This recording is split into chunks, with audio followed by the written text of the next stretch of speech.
Welcome, everybody. Before we get started and do introductions for the night, I have a brief cold open for you.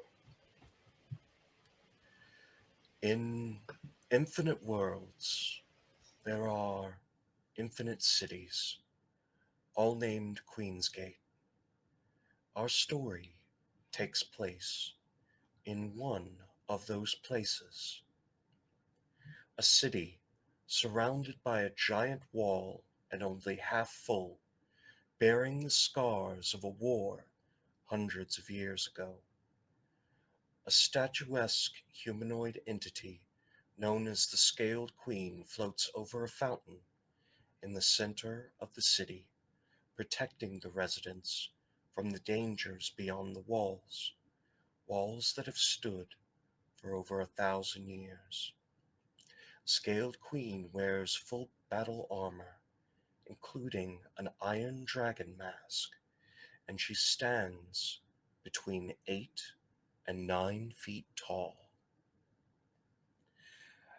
Queensgate itself is a diverse city where no two people look exactly the same, cobbled together during its founding from places all over the world. In this city of 500,000 people, there is a tea shop called Potentia. In this shop, the owners have been working on a tea that can take those who drink it to another place, projecting a physical copy of themselves. Layla Silverspring, one of the owners, just finished brewing the first batch. When she looks into the cup, the steam parts to reveal the image of an eye on the tea's surface. This eye unmistakably belongs to Damien, Layla's fiance, 4 years dead. The eye blinks, and Layla drops the teacup. And with that, welcome to Queensgate Chronicles. Yeah! This is Arc 1, Episode 1, When Time Stands Still. This is our actual play series using my own D10 dice pool system, codenamed Queensgate. And also, before I forget about it, thank you for the subscription that just came through from Rage Cage Games. Wonderful Yeah. friend, fantastic person, and a great community manager for Roll20. So, you know,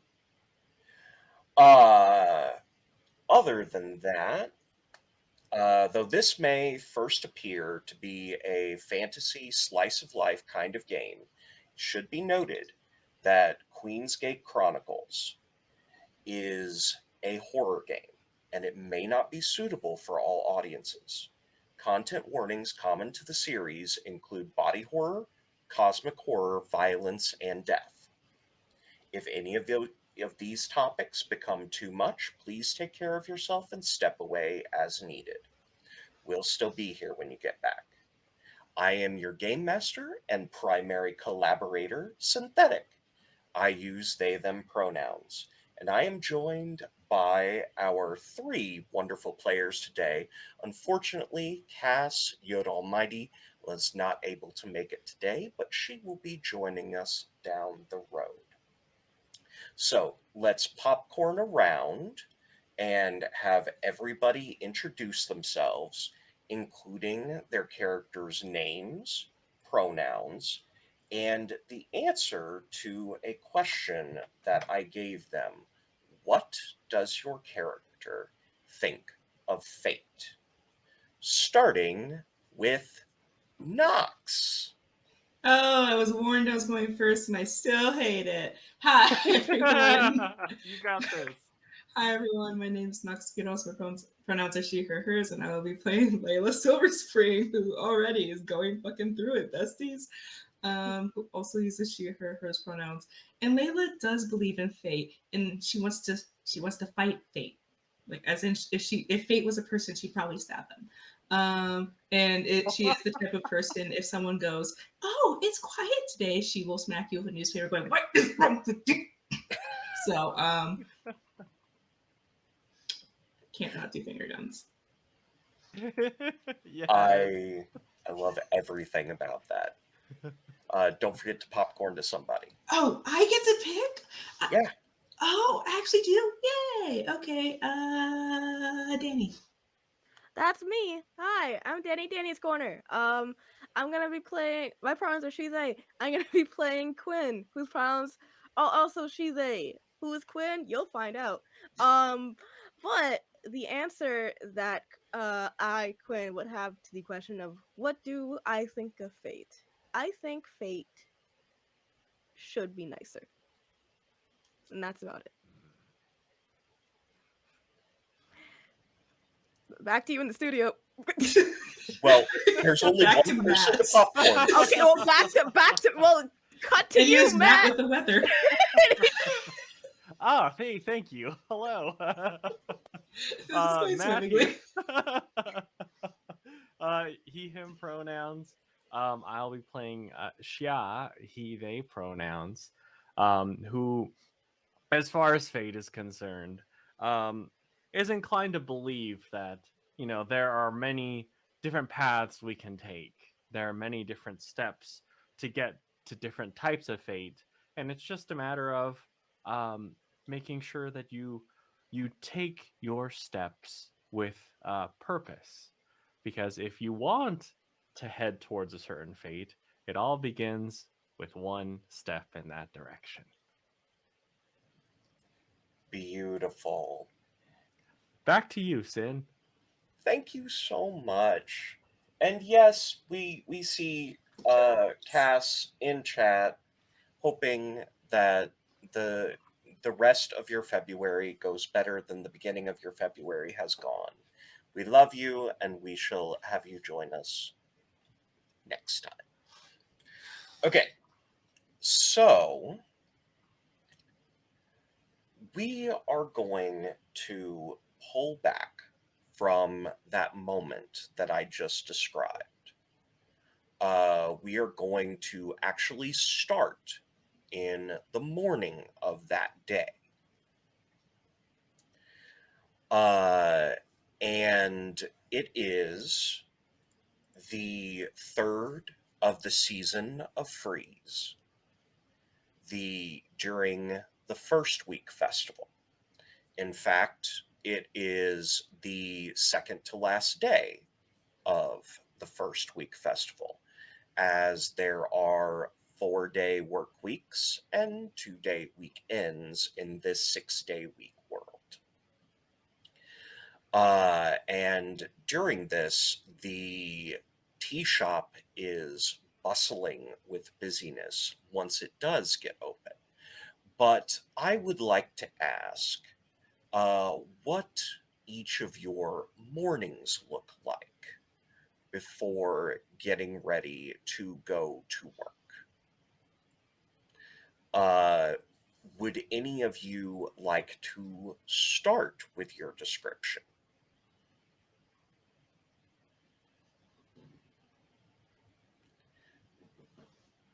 I'm ready to rock. I'll do Okay. it. Let's go. All right. So, um, Matt, what does Shaw's day look like from the So start? Xia will start things off. Like normally, he's the type that'll sleep in. He's the type that is inclined to, doze off and not even have like a good sleep schedule going. But this time, things have changed. Xia wants a raise. And so he's enlisted the help of a few people. He's called out to some friends who have jobs earlier in the day, and he's like, "Hey, can you on your way out, come knock on my door, make sure I get up." And he's got 3 of these people, because the first one is the one that he's like, all right. And then the second one is like the snoozed, and the third one is like, okay, I'm out. But he's got this set up. He wants a raise. He washes his face. He brushes his teeth. He gets his digs on. And he, I mean, he is on his way to the tea shop, and so he doesn't have anything to drink yet because he loves the smell, the taste of the tea right when he is at his thirstiest. And when he wakes up is when he's at his thirstiest. And so he gets all his clothes on, and at this point, he's running because he wants to get his drink on, and he's already, I mean, I'd say like the third alarm is like he's maybe a couple minutes late, but that's much better than being an hour late as usual. So as he's running on the way, he might remember, oh shoot, hang on, name tag. And then he'll pop into a store and be like, hey John, you got a pen?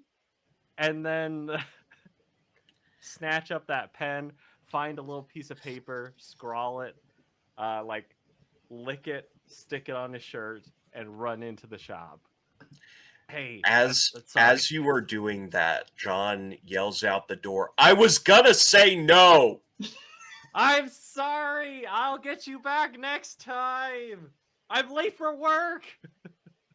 You're making me late for work. What's new? Your Honor, I love him. The crimes I commit for Shaw. Okay. But yeah, that's a typical morning. Oh my god. I like to imagine you just have a graveyard of makeshift name tags.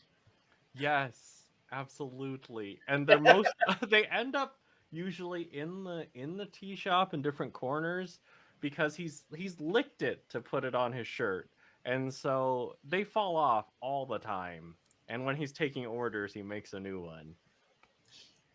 I also like to think that Shaw's the only one that has a name tag in the entire tea shop. Oh yeah. Hey, if everyone remembers my name, that could be a little review thing where they're like, "Oh, Shaw was great." What's the Queensgate Yelp reviews like? Yeah. Shaw was our server. This is not a dystopia, so there is no Yelp. The only Yelp are the sweet cries of horror that come from you all once all of the horror starts to start. Who would like to go next and describe your morning? I can go just because I think it'd be a very funny contrast. Okay. So Quinn has a very, very different routine because compared to everyone else, truly, at least everybody else in the tea shop, they live a much very different life. Quinn doesn't reside on the surfaces of Queensgate. They don't really have local friends to help remind them to wake up or to sort of run past when they get to work. They have their own sort of internal body alarm. Even when they don't want to, they wake up really early and have a very strict routine. They wake up, they take a shower, they put their clothes on, they brush their teeth, they go to help Isaac. Their friend doesn't feel right. It doesn't feel like it fits or matches how much Quinn truly does appreciate Isaac. But friend is a word that could be used for how for the relationship they have.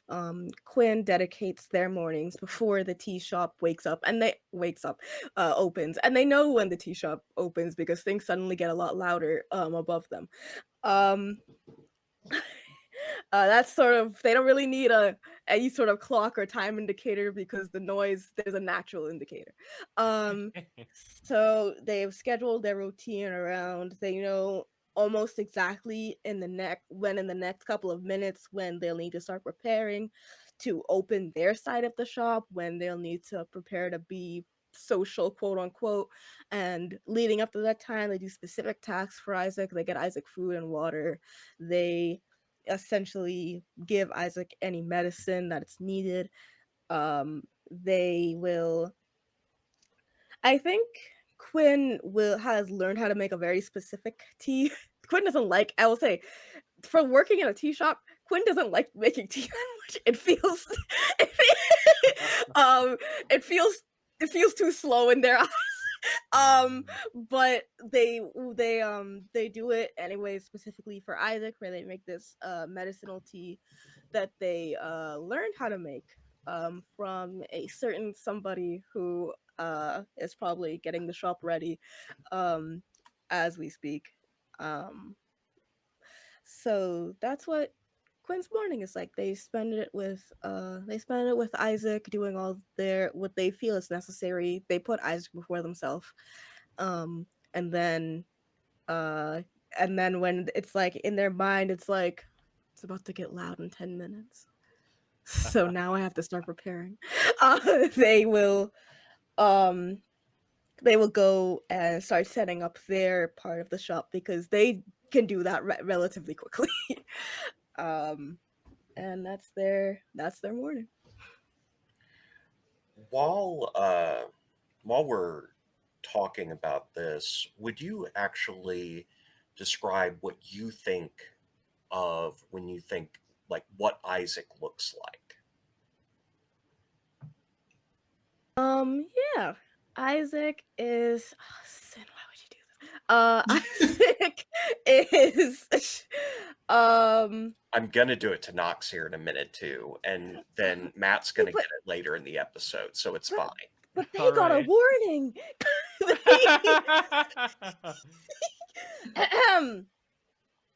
um So Isaac is a much taller man than Quinn is. Quinn is like 5 feet, um, pushing 5 feet, and Isaac uh is like 6'4". So Oh my god. Holy shit. so stark difference already.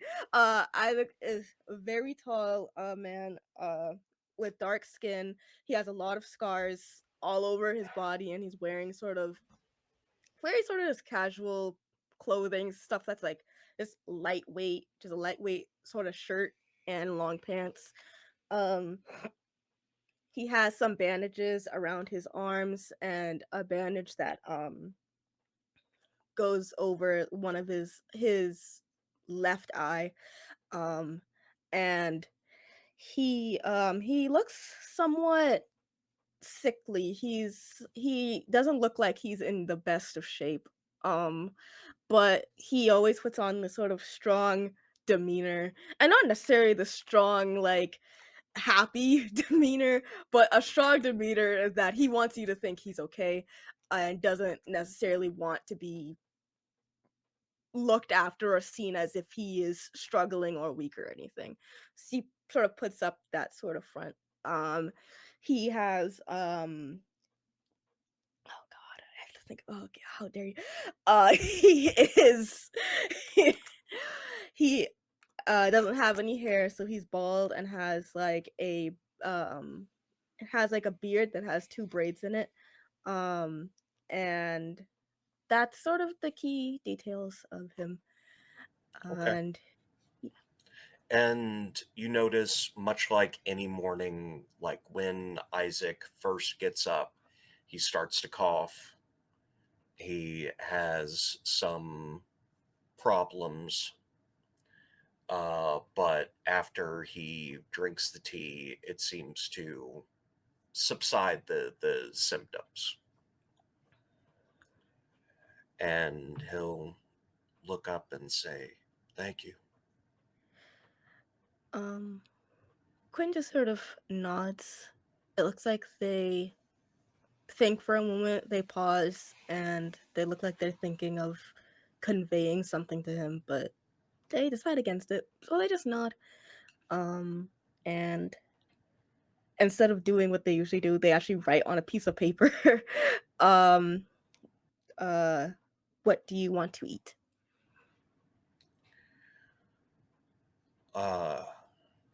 I think there's still some of the stew left. I was I was thinking with the festival, maybe I could go up and get a flower for you. Just something.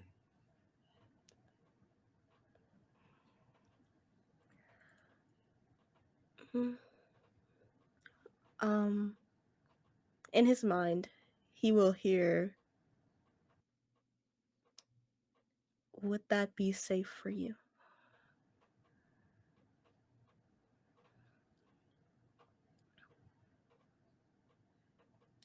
You're probably right. It's maybe another day.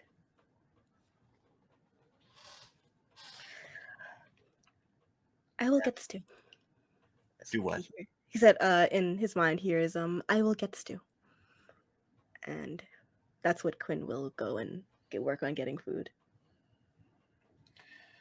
And the food that's left over, mostly it's just a mushroom stew. Very commonly, like when you live in the Undercity, you eat what grows, and that's a lot of it. For our audience, the important thing to know about the Undercity is it has a population that is about a tenth of the size of the city proper. They are people who have chosen or have broken laws and must live outside of the Scaled Queen's protection because of that. But there is one person in the entire Undercity that was forced there but did not break any laws. And that is Quinn. We will continue with that story. But for now, let's move to our last individual. Knox, would you describe Layla's morning, keeping in mind that she wakes up with a 4-year-old's belly just over her face? Yeah. Layla wakes up, not because of alarm, more because she can't breathe, and it's just like, miracle, get up, and just tries to pick. Not yet. Get remember me. Get up. Eventually, she just kind of Just like pushes her over her head. It's like, and that's like a solid like first 5 minutes of Layla's day is trying to catch her breath. and while she's catching her breath, a little hand just flops into her face. Ow. Okay. Oh, that's gonna. I have a salve for that. Can you? You're asleep again, aren't you? All right. You're already asleep again, aren't you? Are you asleep? Okay, that's fine. Okay. Yeah, we'll just let her sleep. That's easier. Okay. And Layla gets up and make sure like put the covers over Marigold, like tuck her in a little bit, give her a little kiss on the forehead and things like that. Before going on to like the little box of plants that she has on the inside. And they're like, good morning, and talking to the plants and watering them and making sure that they're growing well.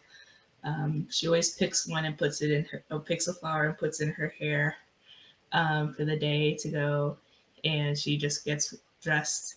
She goes, "Oh shit! I have to open the shop. I have to open the shop." Just kind of looks like she'll be fine. She'll be fine before rushing down. Uh, Like literally, like you shoves a piece of toast in her mouth and starts running down like in an anime.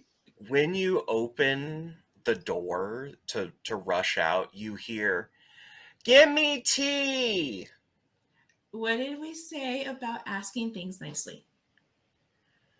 Oh, please give me tea. That's not okay. Yes, yes, very new skill. Okay. Wake up. Okay, okay. First, we wake up, then we come down to the shop for tea. So when you wake up and come down, I will give you tea. She kind of rolls where her feet are over her head, and you hear just a, "Huh." 5, 4. And then she rolls over and gets up and goes to get dressed. Thank you, Marigold. All right. Also, you have to be more specific. I've told you this before. There's so many kinds of tea. But yes, I will get you tea when you get downstairs, and we'll have breakfast. And okay, yeah, get dressed. Just kind of like make sure to like lay out an outfit because otherwise she's gonna like probably. I don't know if anybody here knows how toddlers dress themselves. she'll like she'll be wearing pants as like a cape or something. And she's like, let's just there you go. There you go. We're heading downstairs to get the shop ready because she's like, oh, Shaw's gonna be late. Quinn's got it covered. Once Marigold gets down, I'll call down for Quinn, see if Quinn needs anything.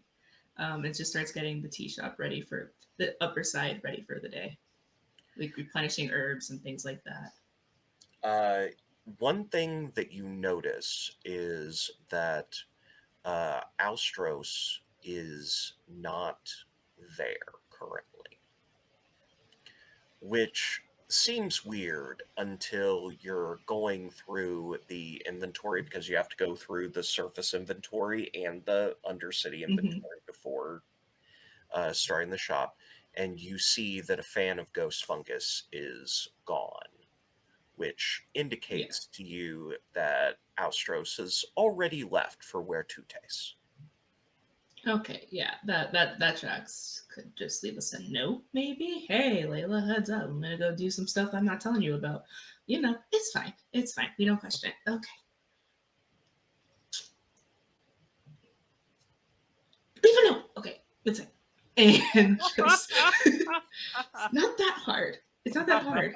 Dear Layla, off for the day. Peace out. like, like I love her. I love them. I love them. I love her.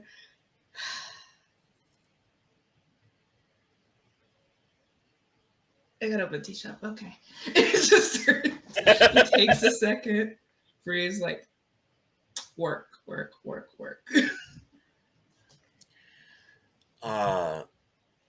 I want to have the full group here whenever we do like the opening description of the tea shop because I want it to be a big collaborative thing between all of us. So we're going to wait to do the full description before. But the important things to know is that there is a surface section of the tea shop. There's an undercity section of the tea shop. The undercity section is where Quinn works and where Layla does a lot of the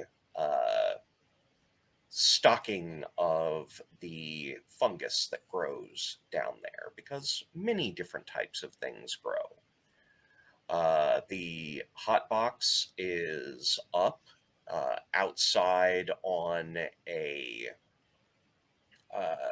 separate section that you can't access from the street without like jumping over a barricade or something. and everything seems to be going well. Reserves are a bit lower, but that tends to happen around festival times. All of the important accoutrements are available, but you might have to cross a few things off of the menu as you run out of certain things. Yeah, Layla has like a giant clipboard and just like, nope, nope, nope. Oh, I gotta go so much stuff. Okay, nope, nope, nope, nope. Okay. There's so much to grow. Okay. Quinn just like opens whatever it is to like go yell down Quinn. Quinn? As you open it and you look down, I think you just see Quinn staring up at you already. Like they were like waiting there.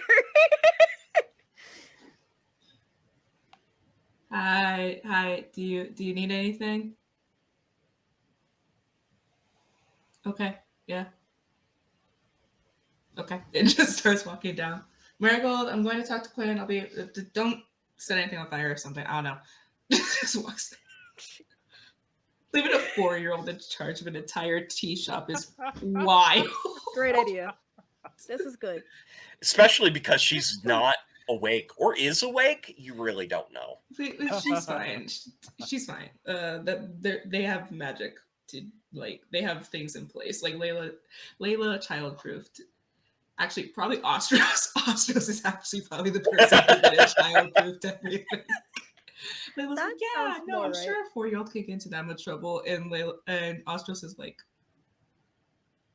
this is what happens when a child is in charge of a child. That's my thinking.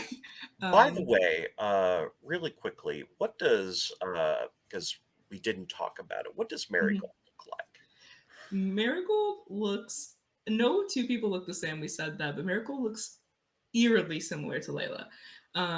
Just like more like a rounder baby face. And her hair is it's thicker. They're thicker curls. The different curl pattern. But she also kind of tries to, I imagine, tries to make herself look like Layla. So she'll like try to style her hair the same way, which is funny because Layla just wakes up and is like, styling hair. I'm not gonna do that. I don't got time. And like shoves a flower in her hair. So Miracle sometimes just walks around with like random flowers in her hair. But she has like a similar, like slightly darker olive skin than Layla does. Her eyes are a little bit more reflective of the light, so there's like a little bit of gold in them. And she's baby sized. Baby. She's baby 4-year-old sized. Fair enough. Okay. And it's about this time. Shaw, you thought you were late, but you actually arrive before the door gets open. Excellent. I love him so much. Sitting out there is a single person, an older woman who you've seen many times in the tea shop. She has like beige skin, very wrinkled.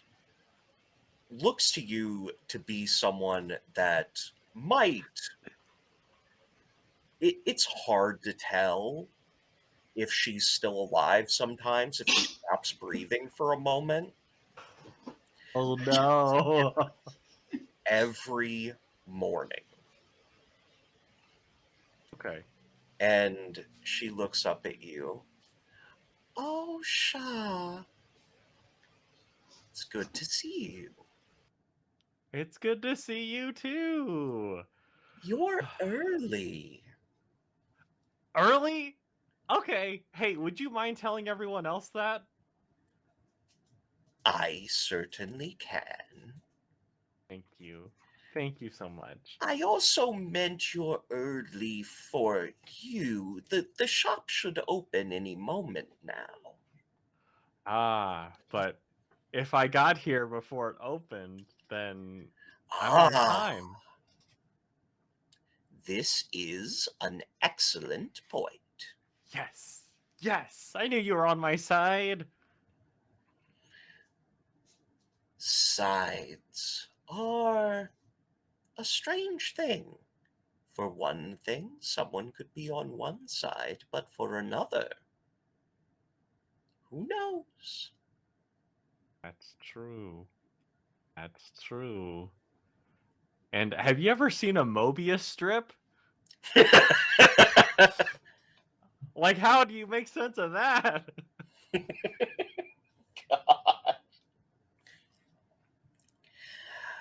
That's it? You don't? Wise words. Wise words. But journeys begin with a single step. Exactly. Come, Layla forgot to lock the shop again. I guarantee it. Oh, okay, great. I forgot my key, so this is perfect. Did Layla actually forget to lock the shop? That's a wonderful question. Did Layla forget to lock the shop, or is this a situation in which Austros knew that the first customer would be here before Layla would be ready?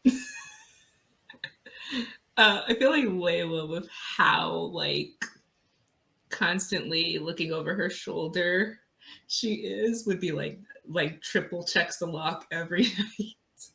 That's fair. That's fair.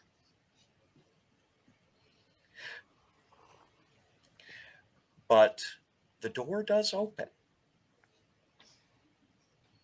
Perfect. I'll hold it open for our most loyal of customers. Please, after you. And you would know this because you've served her many times. Her name is Ori. Ori. Thank you so much. Yes, of course. Do you want your usual? Of course. But today is a special day. Festival and all. Maybe with peppermint this time. Oh, okay. Living life on the wild side, Ori. I see. I see. Sometimes you have to put a skip in your step to make sure your heart keeps beating. That's true. Maybe I'll write that on the board for today's quote of the day. You hear Layla in distance. Whatever you're thinking, no. Peppermint. Okay, so Ori does go to her usual spot. Unlike normal, though, you see that she has a deck of cards with her. Ooh. Okay. In that case, I'll be like, oh, hang on. Before it looks like you're getting ready to do something, let me make sure that the table's clean. Oh, wonderful. Thank you so much. Yeah, of course. And I'll grab a rag and lightly wet it, and because I know that Layla, having triple checked everything, would have cleaned the night before, but this is just like a little bit of light dust, that might arise amidst the night, just before before Ori sets anything down. And she does set down a set of cards and fans them out. It is a new year.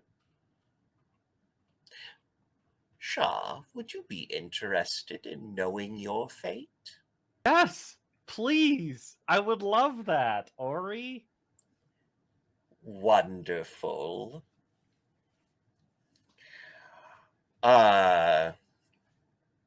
Ori puts the deck together, shuffles it, cuts it a couple of different times, hands it out to Shaw. Would you please cut the deck? Yes, it would be my pleasure. And it's about this time that Layla would be like coming back up. I'm just sorry. Nox the player's like, don't do it. Don't do it, you goddamn golden retriever. Don't do it.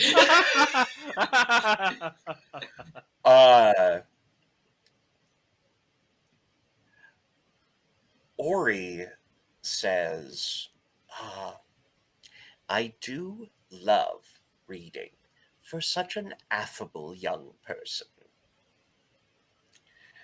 What do you think hides behind that smile? She draws out 5 cards. 1 card and then 3 in a set, and then a final card. And she first flips the one to the farthest to the left.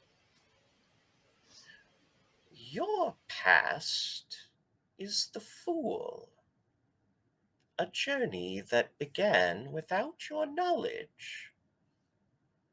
How interesting. Right? All right. Who set you on that path, I wonder? She flips over the first of the middle 3 cards. Oh, your present starts with the moon in reverse position. A great secret has been kept from you, and you must decide what to do with the knowledge that has been revealed. She flips over the second card. The Knight of Pentacles in reverse position. You are comfortable in your routine. Perhaps too comfortable? She flips over the last card of the present. To keep this tradition would mean great opportunity of physical reward for you. But what else is out there? She flips over the 5th card.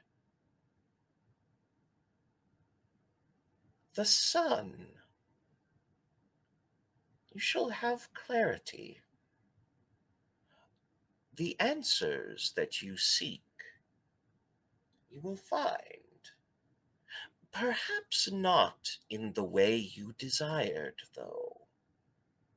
But the answers will be there. Right? Right. Oh, Layla, dear. Hi, Ori. Good morning. Morning. How? Morning. Good morning. What I time? just gave I her did not sleep that late. Hey, we all have those mornings. You don't want me to sleep that late. If I didn't sleep that late, that means you're actually on time. I am. I was. Ori will attest to that. Indeed. Did you sleep here? No, I saw him run up as fast as he could. I'm turning Quite over a new the leaf. impressive feat. Just sticks her head outside the. There's no pigs flying. Okay. Okay. It's because Ostros isn't him. Got it. So, hi. Sorry. Yes, Ori. I can see that Shah is already taking great care of you, as they always do. How can I help you? Oh, I was just giving a reading. Oh, that's nice. Yeah, would you like a reading? I can go work on the order.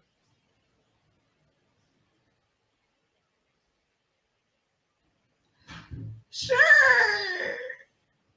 Awesome. Yes, I'd love one. Wonderful. I've kept this seat warm for you. Thank you. I'm gonna remember this.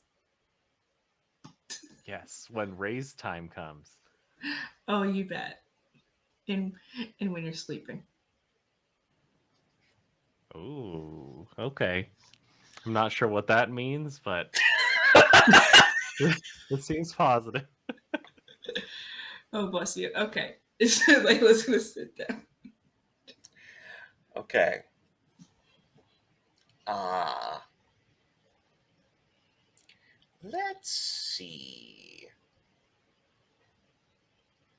Oh, I was gonna say me, Knox. I want Matt's cards. Can we switch? Because I knew those ones and I was like, oh, okay. And I know that I'm not gonna I know I'm gonna cry. Oh no. I just have a vibe. The vibe is I know sin. Ori starts to shuffle the cards and hands them over like she did with Shah. Would you please cut the deck, dear? Okay. I'm just okay. And then she reaches forward and cuts the deck. Ori takes the cards back and tilts her head. The Good. cards feel sullen as I draw them. Of course they do. I'm sure it's nothing. It's That yeah. Statistically, that's not likely. Okay. She flips the past card. You have experienced much in your life. Your past is the chariot. Motherfucker. You achieved much despite great hardship. But what does your present have in store, I wonder? She flips over the first of the three. The King of Swords. Ah, someone driven is part of your life. Perhaps a relationship? No. No. Or perhaps a worker at the establishment. That is so much more likely. Someone who is a master of language. Oh, that's definitely not Shaw. Someone to sweep you off your feet. What's Maybe. the next card say? Huh? What's the next card? That was Layla. What's the next card say? Maybe someone who speaks truth to you in unexpected ways. You She really like this flips over card, the don't second you? card. The Emperor. A chance for stability in the midst of a sea of turmoil. Yes, that does speak of opportunity. She flips over the last card. Or, before she does that, this king, whoever it may be, could provide much for you. She flips over the final card. And the Ten of Cups. A happy home life. Something you might well deserve based on your troubles. But what of the future? She flips over the final card. The King of Wands. Someone powerful. Perhaps connected to your past. You are to make an unexpected choice. I do not envy you, child. Oh, nobody does. Yeah. Thank you so much. Thank you so much, Ori. Do you want more tea? I think you should get more tea. Certainly. Yeah. Oh, there was another person that works here, is there not? Question for GM: would Ori know about the Undercity side? Oh yeah, like it's public. Okay, so there's two other people. Do you mean Quinn or do you mean Ostros? Oh, I gave Ostros their reading. Yeah, Quinn's downstairs. Hey, Quinn, I got a present for you.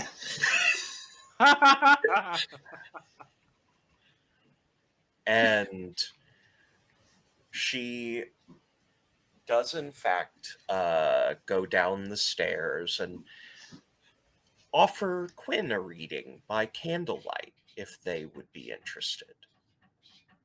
Hold on a second. Just a second.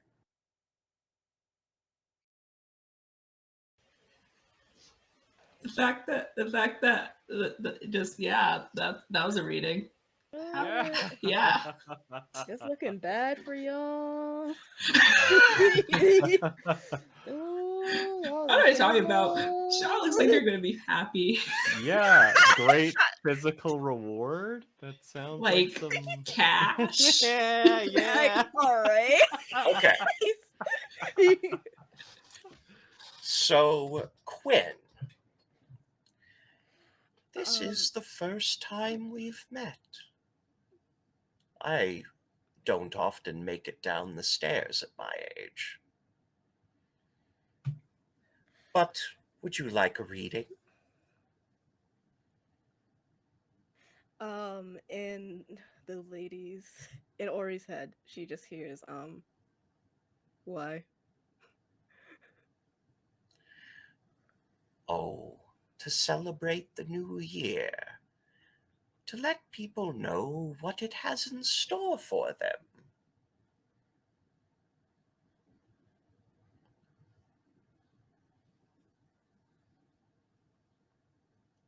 Good. And she does the same thing, shuffles the cards, hands them to Quinn. Please, cut the deck. And Ori will hear once again, may I ask a question before we start? You may. Are you trying to curse me? No. Are you sure? Yes. If I wanted to curse you, I would have done it already. Hmm. Hmm. And then they will they will do so.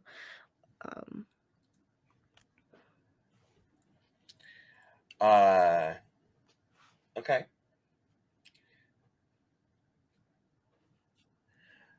Such experiences written on what I can see of your face. But I do, in fact, see it all. You don't need to hide it from me. I respect what is written there. I see it in the cards as well. The Eight of Wands is in your past. A moment that you needed swift action. You made a decision that seemed small, but it will write the rest of your story if you let it.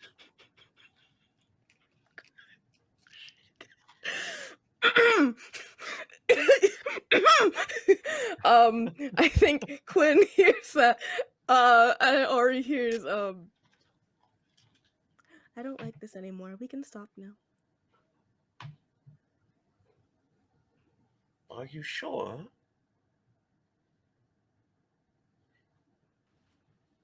if you know what's coming, you might be able to do more.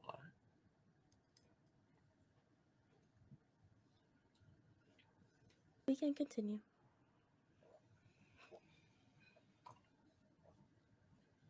Very well.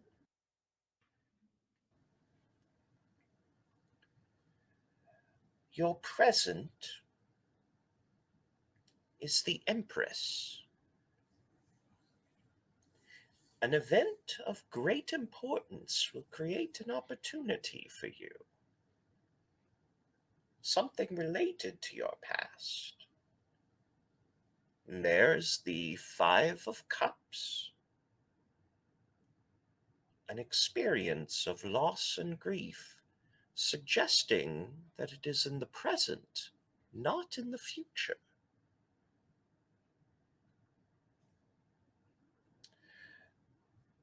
Perhaps your grieving shall come to an end. And the Ace of Swords. A new point of view not yet considered. Perhaps a new tool will present itself to you.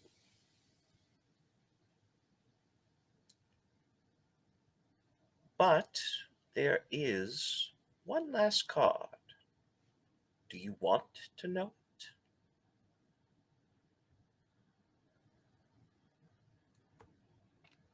I think I'm supposed to know. You're correct.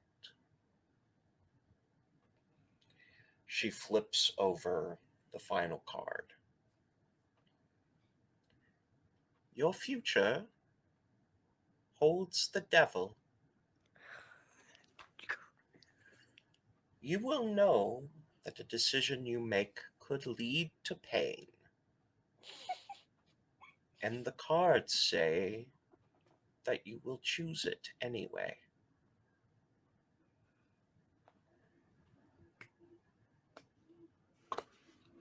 Perhaps something that you have already done repeating itself? I am sorry that it is a more sullen reading. I feel compelled to pull 3 more cards. Not for you specifically, but Layla, would you call Shah down? Oh God, Shaw. Yeah, and Yeah, you see he's writing the saying, Oh but my. he's messed it up, so it just says skip a step to beat your heart. Oh my. Shaw.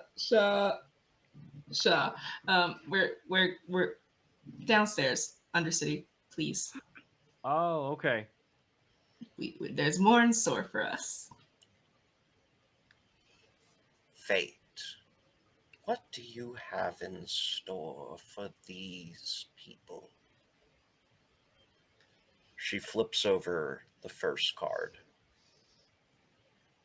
The Hermit. You are to find a truth greater than you realize together. She flips over the second card. Judgment. A call that must be answered to avoid ruin. And the Tower Motherfucker. in the reverse position. Your energies are tied together in a way that is greater than any of your singular destinies. Your world will soon change forever. In a violent way. You should know that there is no going back. no matter how much you wish it so.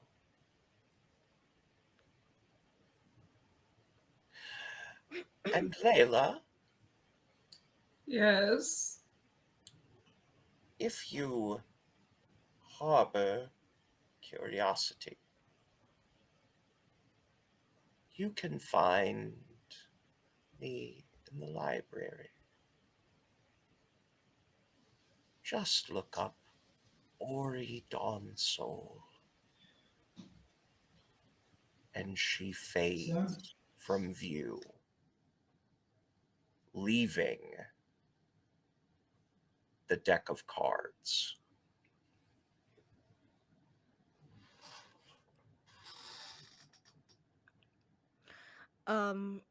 You see Quinn looking at the cards, and then they just sort of, I think they like go in a separate room very quickly, just silently without saying anything. They go in another room, they come back with what looks like a this world's version of a lighter.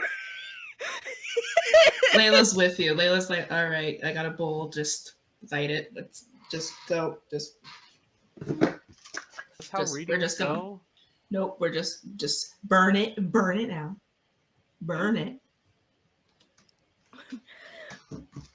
And in your mind, Shaw, you hear we should burn it together so that it works better. Yeah, that's true. Like, Okay. Yeah. yeah. Like, I'll blow on it. Give it some more,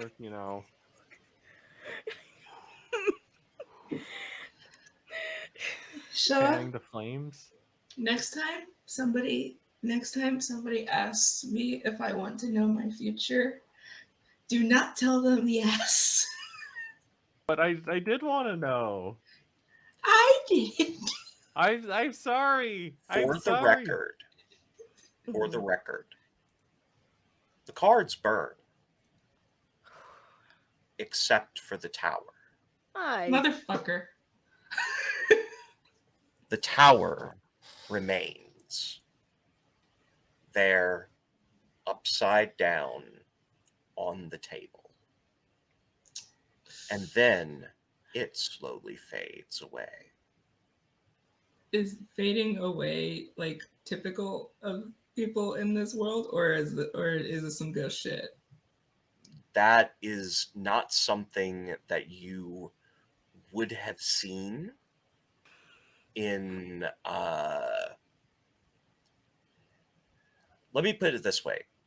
Teleportation magic is typically either done via a ritual circle, which allows you to invest magic over time because you can't do it all at once, or it would be third tier magic.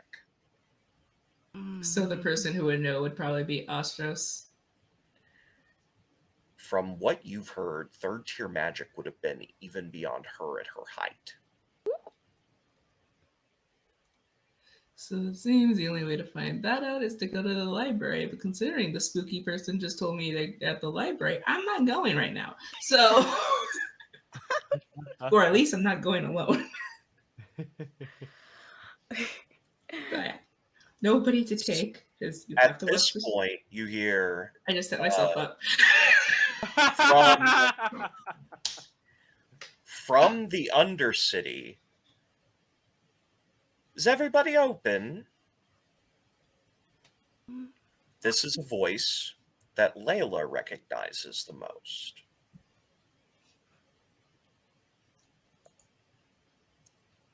It is Rana knocking at the door of the Undercity side of the tea shop. Motherfucker. Are we open? You hear, both of you in your minds hear work time. Work time. Yeah, work time. Is Shaw, can you go check to see, I know this isn't work related, but can you go check to see if Marigold woke up? And if you did, I have if you can make her a cup of tea, please. Absolutely. Thank you. Marigold's usual. Yes, please. All right, I'm on it. Just because I want to set up this visual, when you get Mhm. back upstairs, Marigold is standing on a stool, like behind Oh my the god. serving counter, ready to take customers. Oh. Oh. Okay, Marigold. Good Hi. work. Do you want a drink? All right, I'll start working on it. I don't quite remember what it was that was your usual. What do you want? White tea with peppermint. Oh, okay. That's a popular item. All right. And actually, that was exactly the tea you were getting ready to serve Ori. Oh, I don't like that. I've already got some here. Let's go. Yay! I don't fucking like that. Here you go, Marigold. Thank you. Well, thank you for holding down the fort. Somebody's got to do it. You're right. You're right. Hey, have you This- ever? I need people to know this is me doing a partial knocks at like up pitch. Oh, Did you just make me into Miracle?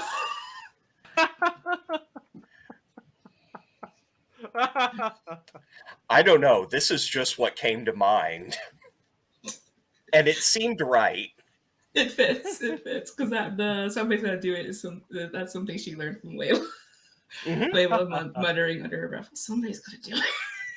With that, let's get back to the Undercity. Yeah, let's Nox, would you Mhm. describe Rana? Sure.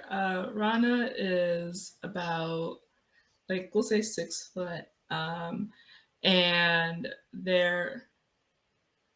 they seem very strong. They have very strong features. Darker skin, like a very angular, like strong nose, and jaw, and but they also seem kind of soft in a way.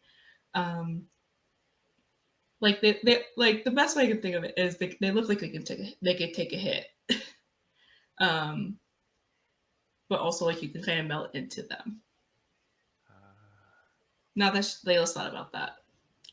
Um, Rana is coming in. They have their hand currently at their side in their tunic, and they say, would you be interested in bandaging me? What did you do? I got stabbed. What the fuck? Lead with that? Yes, I thought so. lead with that. How about we lead with that next time? Okay. Yeah. Or how I'm about better yet, learning. don't get stabbed. You're not going to like what I have to say about that. Are you gonna say you're gonna get stabbed again? Because I would really prefer if you didn't. We'll get there. Isaac is coming out from the alcove just to make sure that everything's all right. Hi, Isaac. Hi. Good to see you. Good to see you. Do you need any more refills of your medicine? I can go up and grab some. Not for a few hours. Okay. I'm good. I'll make sure to get some. After I bandage some. I just woke up. In your mind, Layla, you hear, I can take care of it. No, I'll do it. I'll do it. I just I they're lucky they're forgot. pretty. Did I give Rana a house? Rana has a house. Rana has a house. I can't remember what it is. It's the one that none of us are anyway connected to. Okay, then I can look in our DMs. Let me search. that would be If you said it, I don't probably know if you. Clayhand. I think that was it. Rana Clayhand, pleasure to meet you. Mm-hmm. They are talking to Isaac. But I also don't want to continue talking to myself, so. Yeah. Yeah. Yeah. Okay. There's a room. I'll take you to a room where we can fix that fine. situation. Yeah. It's fine. It's really not. There's so many levels up. You are acting as though this would be the first time I've gotten stabbed. I would prefer for it to be the last. Well, that's certainly not going to be the case.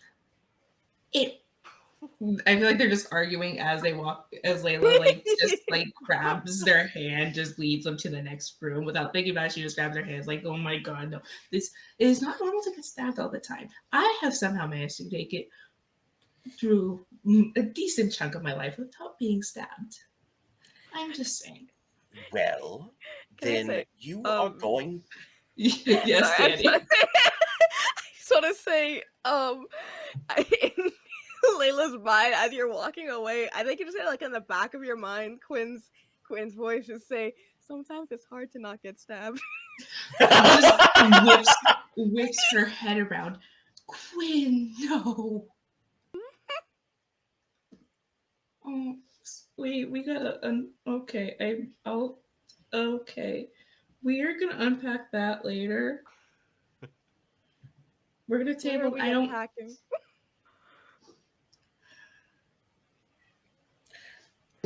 I gotta go unstab them. We'll get back to that. That's just. Where's Nostros? You know Nostros is here. I'm the adult. What am I kidding?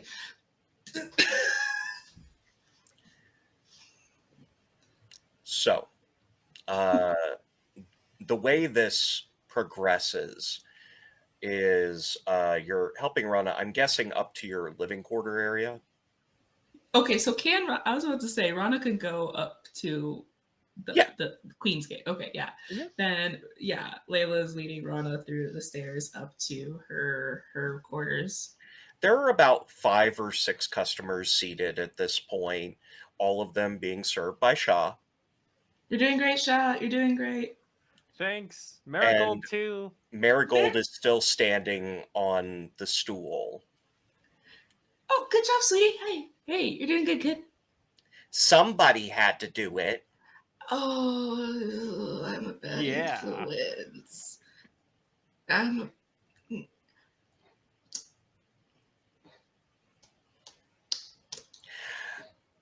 You know what? I gotta go fix a thing. So, should I say ow or? I mean, no. I'm sorry. I'm gonna take Rana upstairs. Okay. I will be right back. Hopefully, with a. They just got into a little incident. It's fine. It's at this point that you hear from Marigold. That's where the magic happens. Who fucking taught you that? Wow. Who the fuck? Oh, my mistake. I meant in your living quarters is a safer place to practice magic.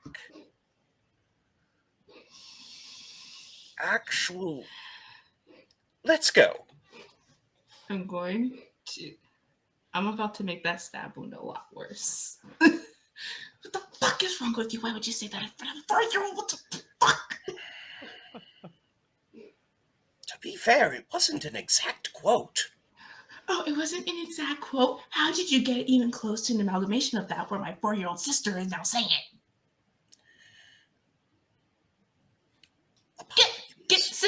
Sit down, and where did you even get stabbed? And they pull open their tunic, and it's in their right is that direction side, like close to the rib cage, but like just under.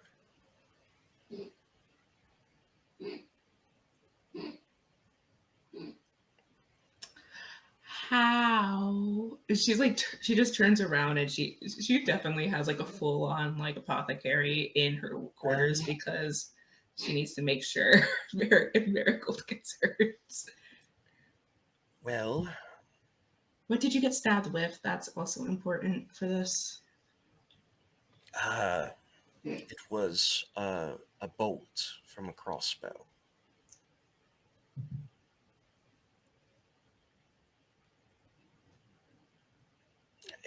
Used in melee. It was not as concerning as you might think, except for the fact that it's very painful right about now. And it happened because I tried to see the person that gave me this. And they hand you a slip of paper. She's gonna take it and go, what was worth risking your life?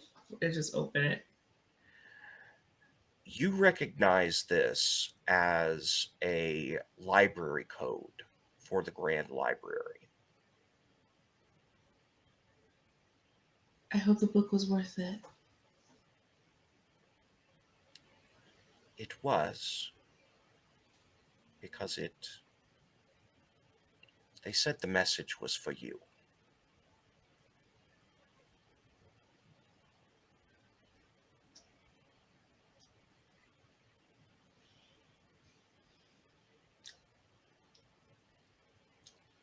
And you went back, why? I didn't go back. I turned around to try to see who was holding the bolt to my ribs. And they stabbed me. So somebody stabbed you when you got a message from me. Yes. Not that I bear any ill will. It was me that turned around to try to identify them. So really, it was my bad.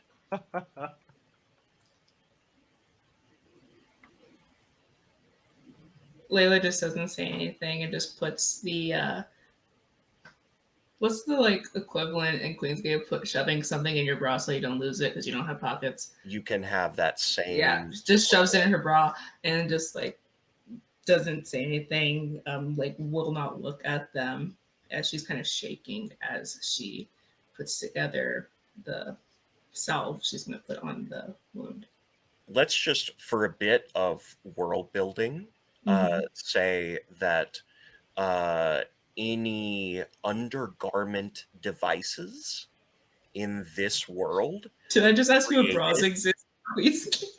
Were created by the people who were going to wear them rather than by other people who were trying to make them look pretty.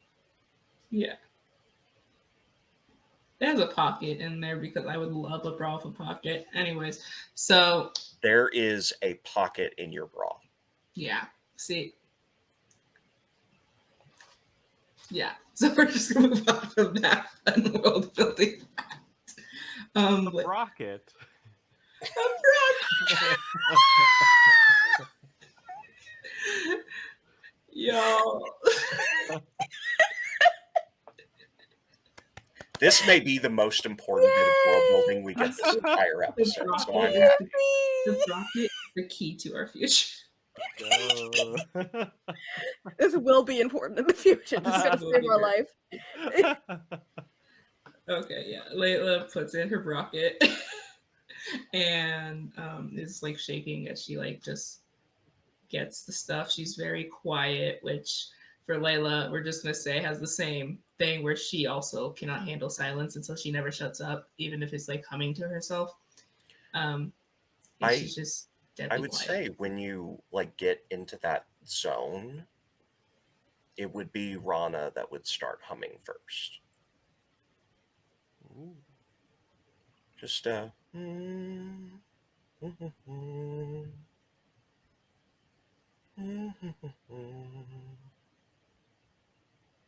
Like without even thinking about it, just catches on and starts doing herself. As she makes it, and then she's very specifically not looking at their face, like just like making sure to keep her head down as much as possible, and not saying anything as she like puts it on, or like kind of goes to and is like, "You do realize that like is that I'm gonna put this on you with my hand." yes. Next time, if you want to see me without my shirt on, all you have to do is ask. I didn't ask. I didn't. I did not I'm initiate just this. saying. If It's you an want to take your invitation. shirt off in front of me, maybe you don't get stabbed. I didn't mean it like that. Shaw's head pokes in. I'll come back later.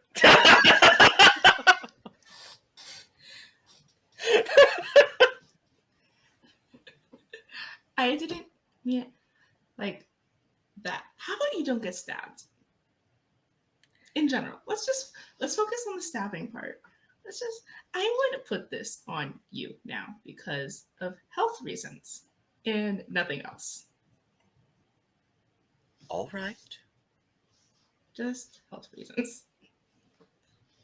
Puts it on, definitely not slightly, just being like, not gonna think about how that feels. It's just like putting it on, trying to keep it cool. She's bright fucking red. And just putting it on. You know, I Mm-hmm. would get stabbed daily if it meant that I could have this good a care all the time. If you get stabbed tomorrow, I'm not gonna take care of you. Noted. That doesn't give you permission to get something that's not stabbed. Also noted.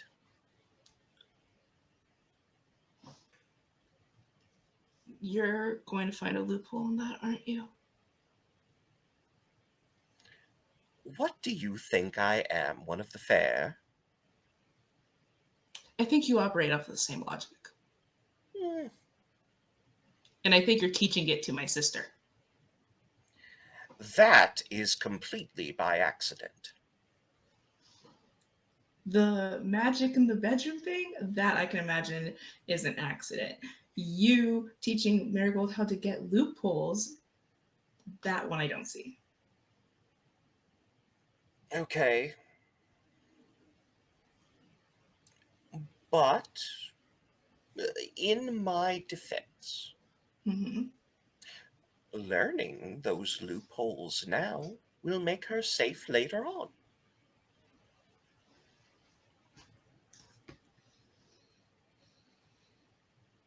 She will have to be out on her own in the world at some point, No, correct? she won't.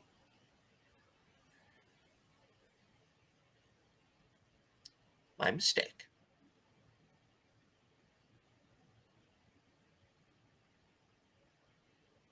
Layla just kind of stares off into space for a second.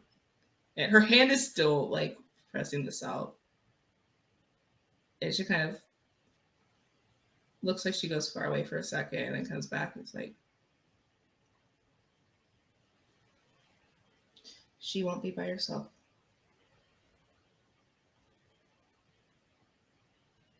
And takes her hand off and kind of like rubs the salt into her own skin and goes, okay, band-aid, band-aids, band-aids, and turns around to get them. What I should have said was, I don't know what you're looking for, but I know you're looking for something. If it means that you find what you're looking for. This is an acceptable pain.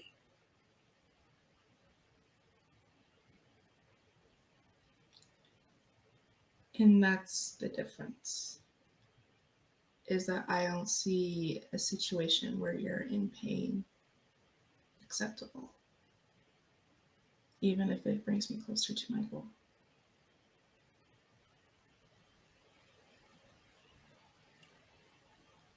That is also noted. And she pulls out the band-aids, like, I have to wrap my arm, like talking her way through it, being very clinical because that's how she's going to focus on it. It's just like wrapping, and then, like, can you hold your hand, like puts their hand over hers, like holding it. And why are you cackling, Sid? I just made the screen. mistake of looking at what Danny and Matt have been saying in What chat. have you been saying? Don't look over here. Look over there. We're not here. Yeah, you're having a private moment. The door is closed. Oh my god. No, Layla specifically left the door open. The door is open a crack. We're not there.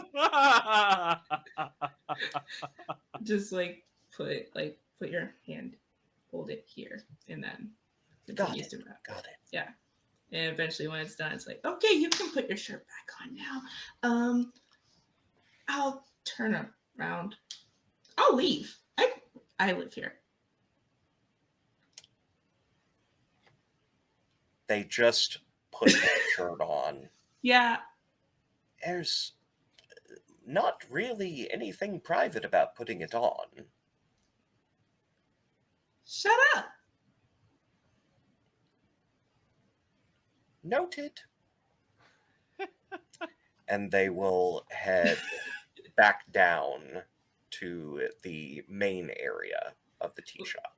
Layla like takes a second, is like, get your shit together, and thinks about the tarot reading, is like, nah, I burned that shit. Let's go. Goes downstairs. Like, we're gonna just chuck it in the fucking bucket and like push that down deep down, you know, and goes downstairs to see what Marigold is doing.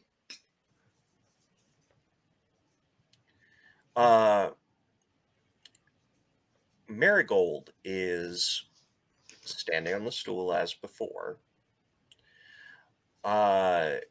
She is actually giving like a rundown of orders, like explaining where orders go to Shah. And I, just because I feel a need For speed. to have the first roll be something completely low stakes. Yeah. Yes. Not the Rizzo. No, that you can't roll for Riz. Not happening. Matt, Yes. would you make an awareness roll? And I am going to describe for the audience as well as for the player, since this is the first time playing in the system, how that goes. You will look at your skill sheet, find awareness. That's going to give you a number. As the number of d10s you will roll. Getting a 7, 8, or 9 counts as 1 success. Getting a 10 counts as 2 successes, and you get to add something to the scene. Great. The more 10s you get, the more control you have. If you get 3 10s, you have narrative control, and you tell me what happens next. Oh, snap. Do it. I have 1 7. That is my only success. Okay. Well, Luckily, this is a low stakes roll. Getting 1 success is perfectly fine. Basically, it's to see if you can keep your orders in mind, keep in mind where everything is, and like not bump into anybody. At this point, you have about 10 people Okay. that are in the shop. It's not something that you sell food necessarily, though. You do have medicinal orders, and you have 2 of those that need to go to Layla for mixing. Hmm. Okay.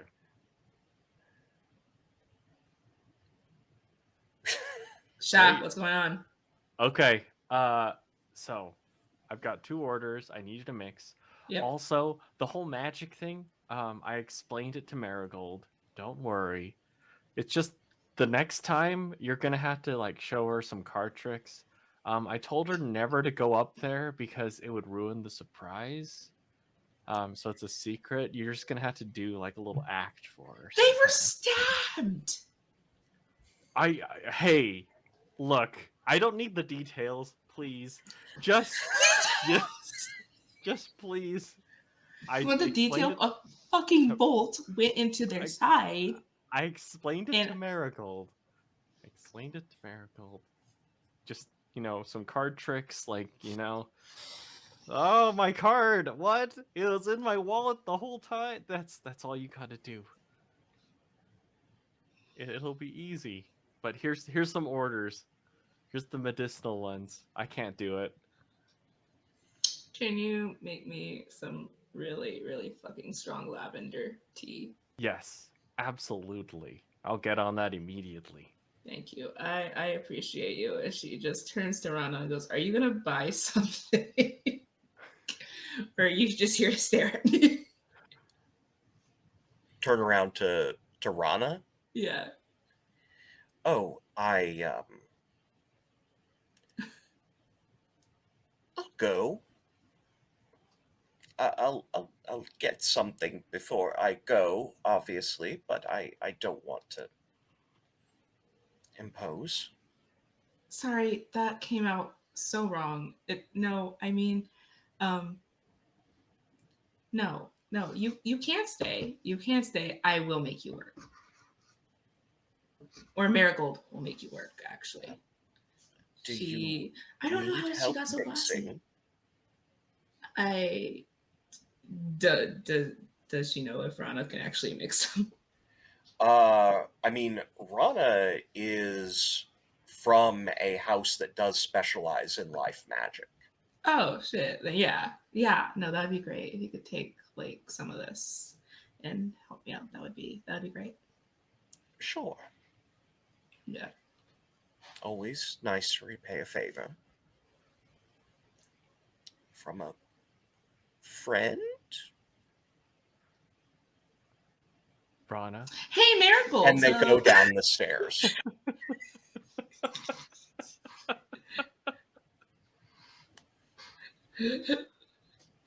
Layla's just not doing well. Like Layla is barely keeping it together. I want you to know. Are you proud of me, Sin? Are you proud of me? I am proud that you have not blue screened as of yet. And you set yourself up for failure and yet are like surpassing expectations. I told you they could do it. I Yeah. called it for It's one the power scene. of believe in me. Ow, I Crushing hit my it. hand for one scene. We really started this out with them going, "Hey, I need you to bandage," which is like such a fucking trope. It's like, here's my hand on your shirtless back. I survived. You nailed it.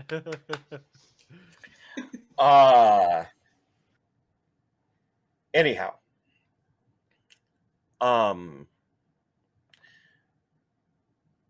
So the orders go smoothly.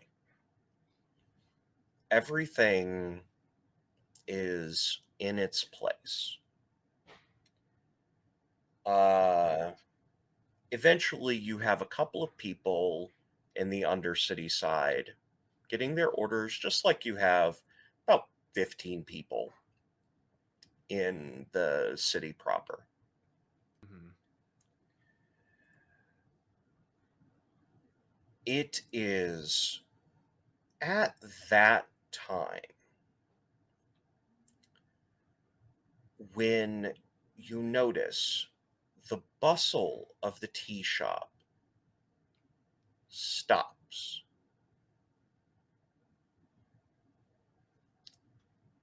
No one is moving except for you three.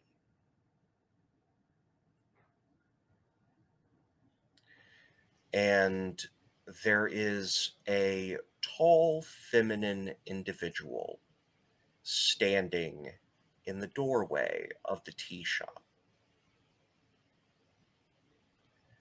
She walks forward through this still sea of people.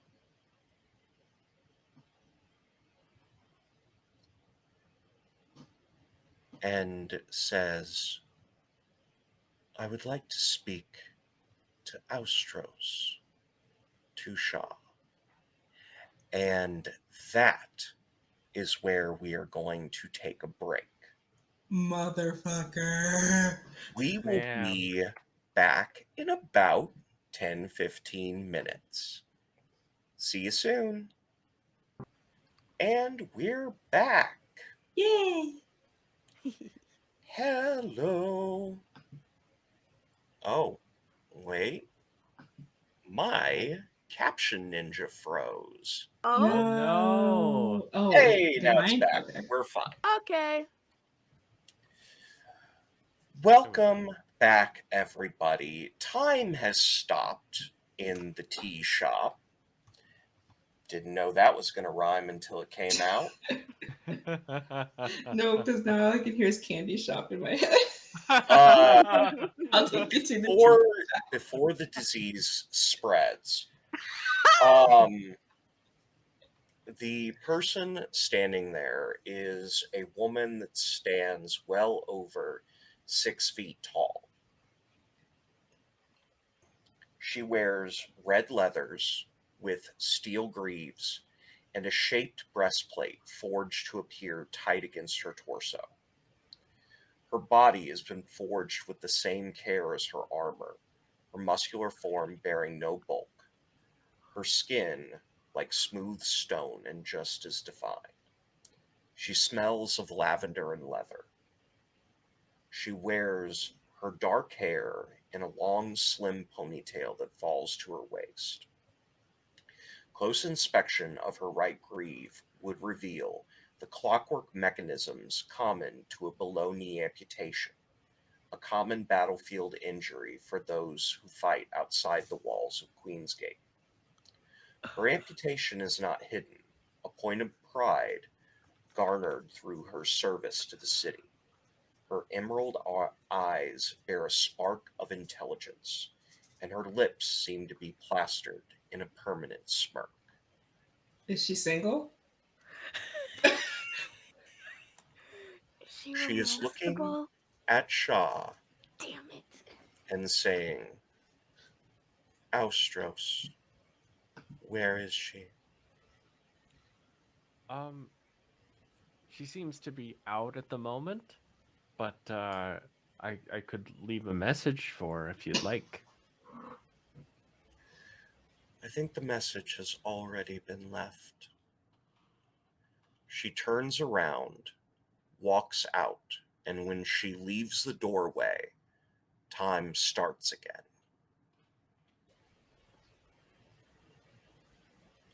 Layla's gonna sprint after this person. I mean, you can sprint upstairs. I was saying that you were down with Rana. Oh, okay, got it. But you did see Rana stop and then start.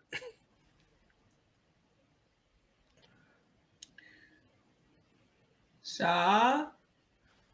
Yes. Quinn?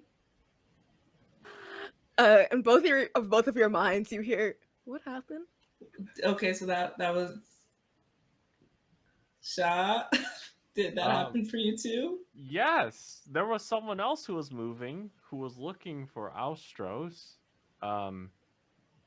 This person seemed to be a very esteemed, powerful soldier, and I asked them if they wanted to leave a message, and they said the message has been left. So I don't know what that means, but As you look around on the counter, it seems that there has been one of the things that you use to spread honey has been dipped in ink, and the name Mara Fairfell has been emblazoned on the countertop. Layla's gonna run upstairs, like just like you keep up your back and run upstairs to see this. I didn't do this. I don't think you did. Because Layla and Astros have known each other for so long, would Layla maybe know who this is? You would have never heard of this person. Okay, this is another one of Astros' secret things. Okay. There is something that I will ask you to do, though. Would you please roll alleviation? It's for magical knowledge, not for I'm like, six? All right. I get to roll 7 of these. 3, 4, 5, 6, 7. All right. So we're going to roll. Come on. Come on. I have a 7. How did I only get one success? I got 1 9. Hey, you got one success. That is enough to know that what just happened was in the realm of third tier magic. Of the people who use magic in the city, only 1% of them are capable of that strong of magic. Oh, you can't tell if Sin froze for me. Oh no, you're just standing still. No. All right. Were Damien and Layla's mom? Damien would not have been able to cast third tier magic. Layla's mother would have been able to. Okay.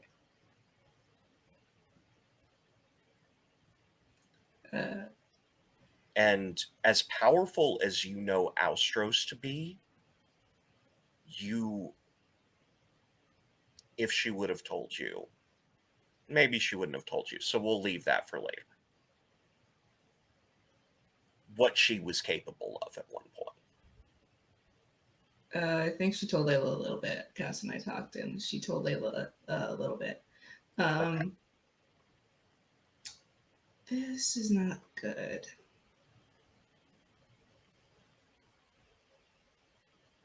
This okay. She's gonna write down the name on like a piece of paper. Sha, are you?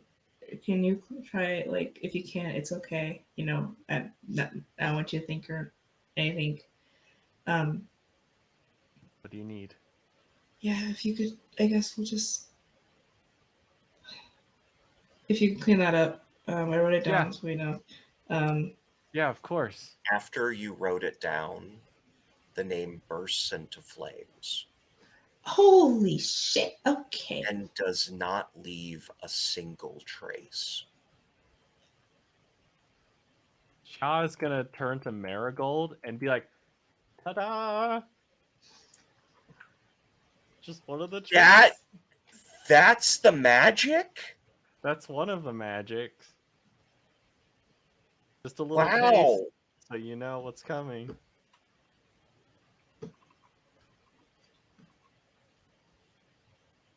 Pretty impressive, right? Yeah. I'm telling you. Why do I smell smoke?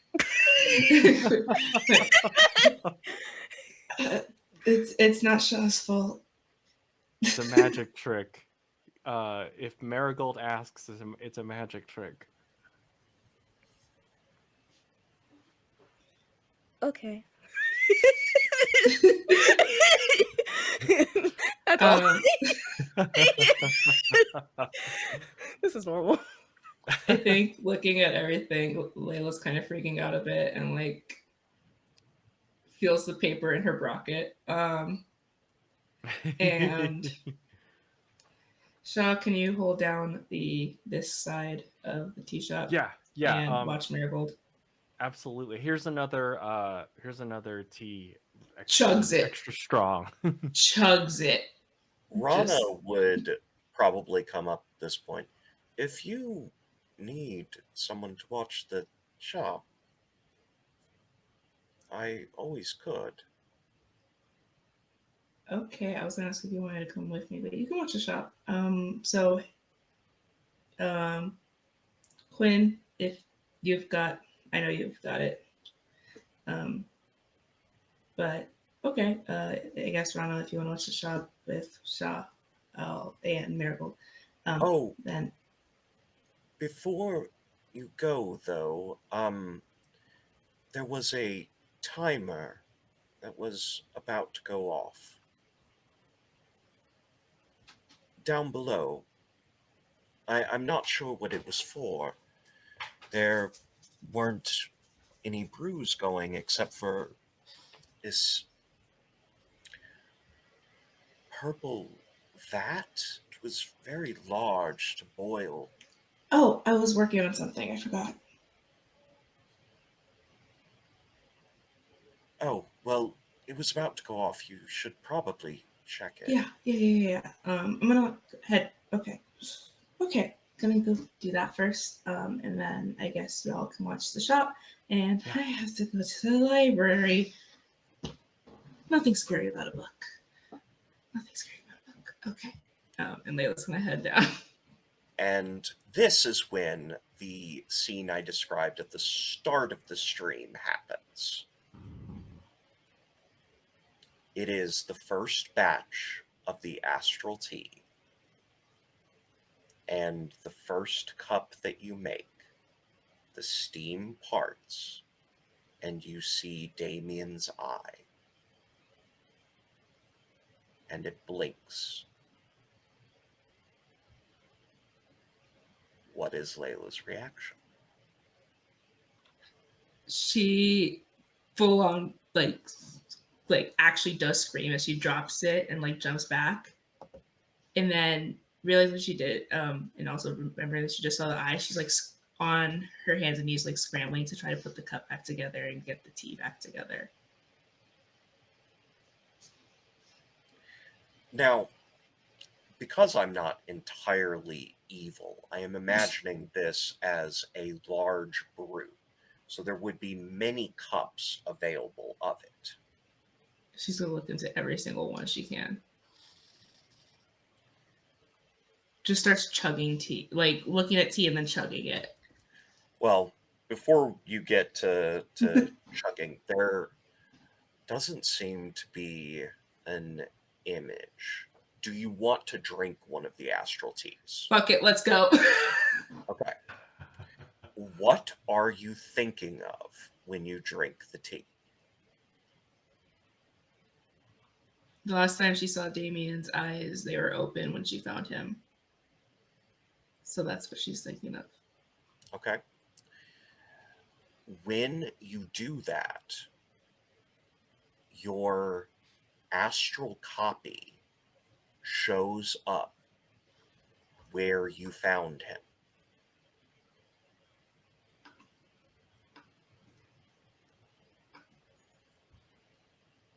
Would you describe the scene where you found Damien's corpse?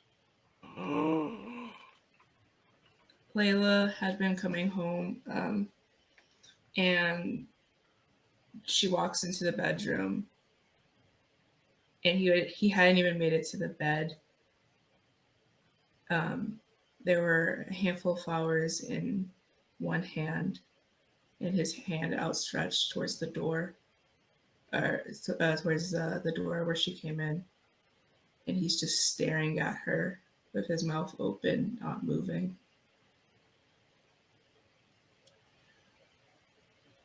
The body is not there, but the memory is. Do you want to concentrate and stay in this place, or do you want to return?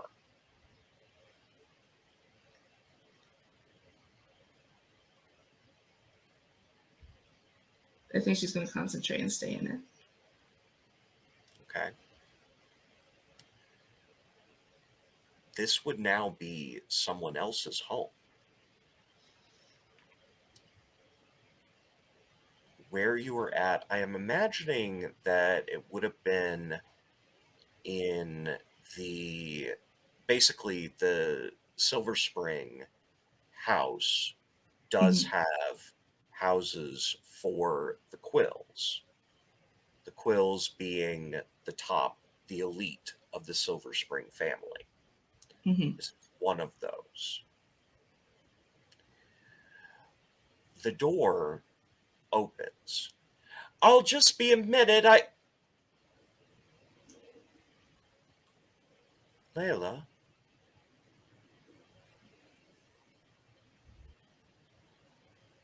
This is someone that you would recognize.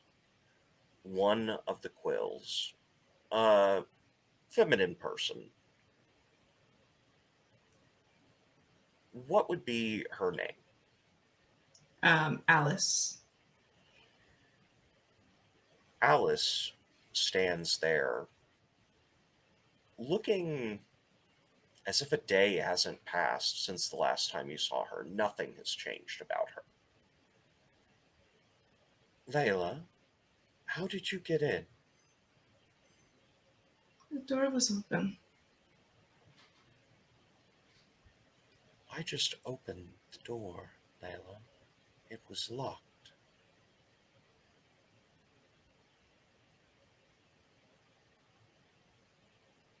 The door was open. I opened the door.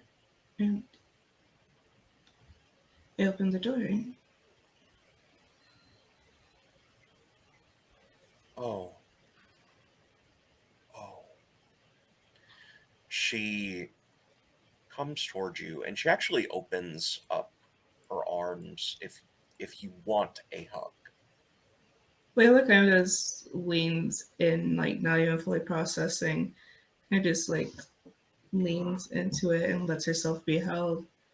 And she's not even letting herself, like tears are streaming down her face. And if there's any flowers, they're kind of pulsing, like open, close, open, close. Um, but she's not even making any sounds. Or just, I opened the door.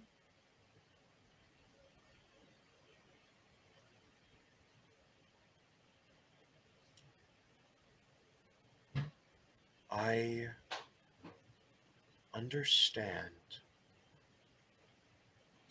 that this must be so difficult for you.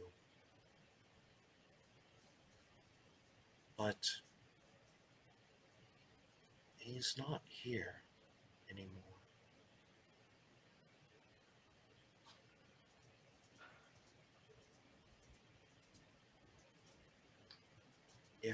If you want,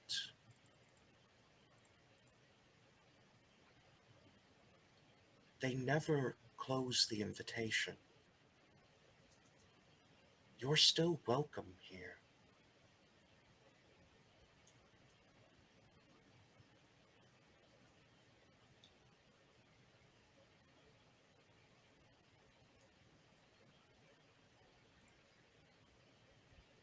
What would I have to do?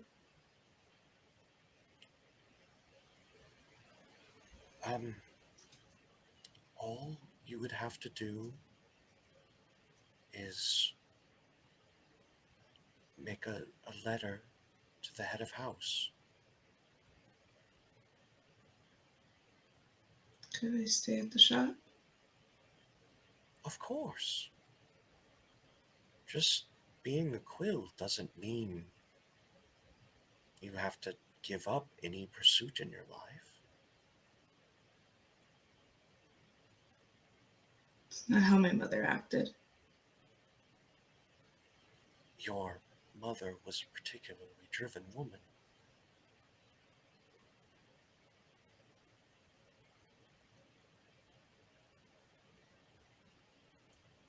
Not.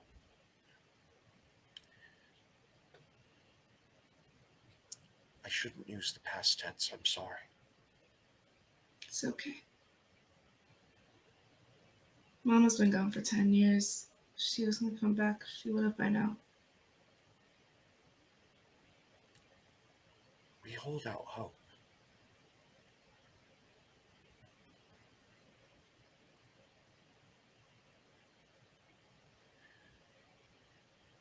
Just understand the door Is it open? Yes. It's I'm okay. so sorry.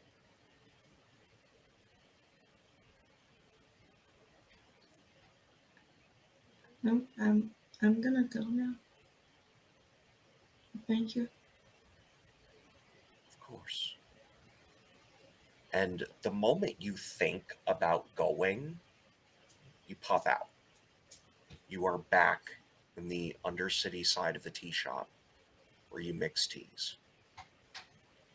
Layla just falls to the floor crying.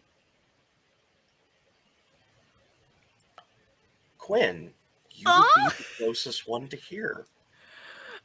I was gonna ask, did I hear like a glass shattering Yeah, like minutes ago? Oh, it would um, have been not too long ago. mhm. Probably about 30 seconds to a minute. Okay. So to explain the sequence of events, Quinn is working. Actually, no. Let's start off. People suddenly stop moving, and then they start moving again. And then Quinn is like, "What happened?" And then it was like, "There's like a soldier." And then Quinn was like, "Okay." And then suddenly a glass, and then they went in the room, and then Layla was gone, and now back and crying. Um, just to put that into perspective, I think Quinn is like at the door as they see Layla come back, and like the second that they see Layla is in, am I saying that right, Layla? Layla.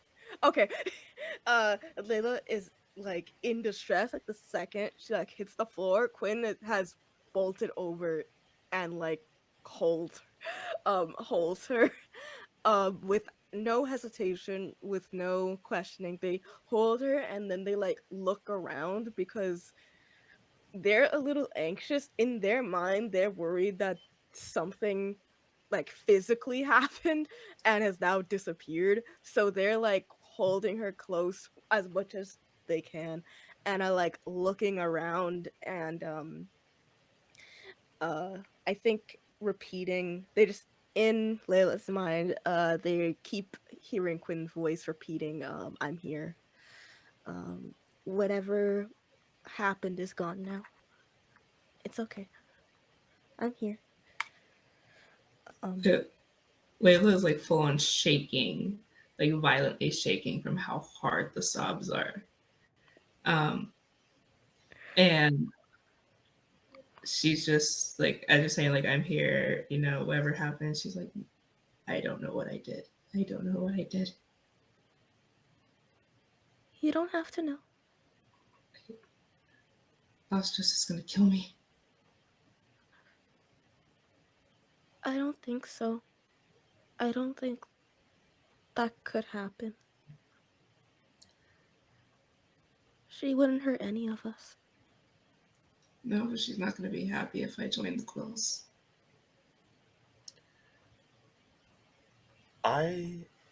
I would ask to understand how much Layla knows about what just happened. Mm-hmm. Would you give me an analysis roll? Oh yeah, having less D10s than that. You can't Hey, be alleviation. let's analyze your trauma real quick. Let's unpack that. Let's unpack this real quick. That's a different skill, Danny. That's crazy. I got 110 and a 7. I Okay. did better with last time. So Wow. that's 3 successes, and you get to add a detail to the scene. Mm-hmm. Nice. So, what detail would you like to make known about the current scene? Can I say something happened or just like a detail? Something that happened, something that will happen. I think Rana and Marigold run down. Okay. So Rana and Marigold are coming in to the room and like, what just happened? But you know, with 3 successes especially, this is something that you had been working toward. You didn't know the specific mechanics of it, but you knew that you were on to something big. The more specific the instructions are for the brewing process, the more powerful the effect is. And you have just created an astral projection tea. This tea, once someone has Consumed. imbibed it, consumed it, sure. My brain went fuzzy there for a second. Hey, it happens. But once you drink the tea, after a few moments, you go to where you are thinking of. And you stay until you want to leave. It does require concentration. That's something that is specific. That means that you wouldn't be able to cast your most powerful magic while concentrating. But you could go to anywhere you can think of.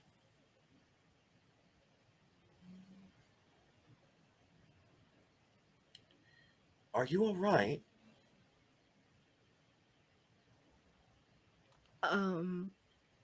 Real quick, I think just like Marigold and what was the other person's name? Rana. Rana.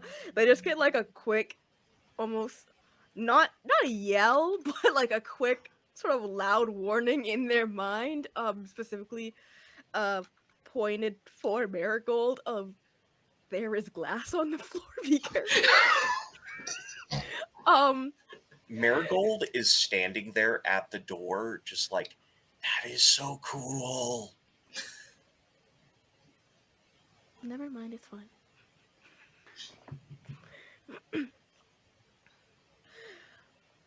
I think Marigold's what snaps her out of it. Oh. Marigold's what snaps her out of it, and she's like, hey. And she's still shaking, like, noticeably.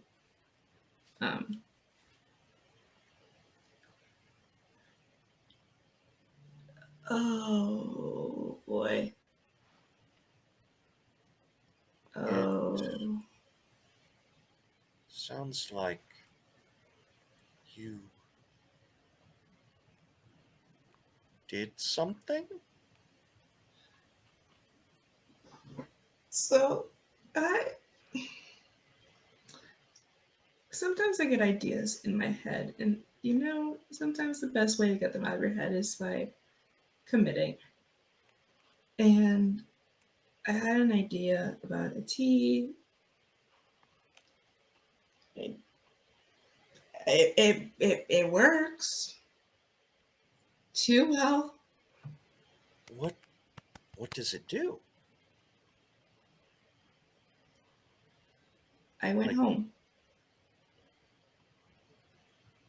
Oh.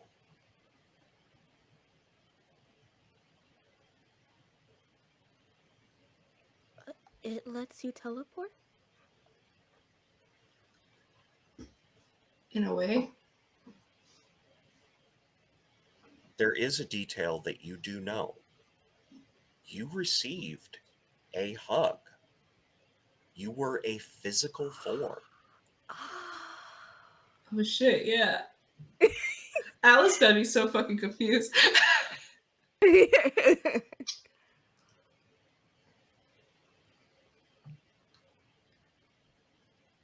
Yeah, I teleported.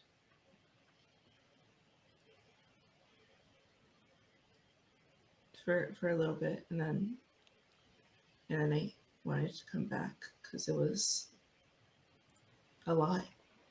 And then the minute I wanted to come back, I came back. But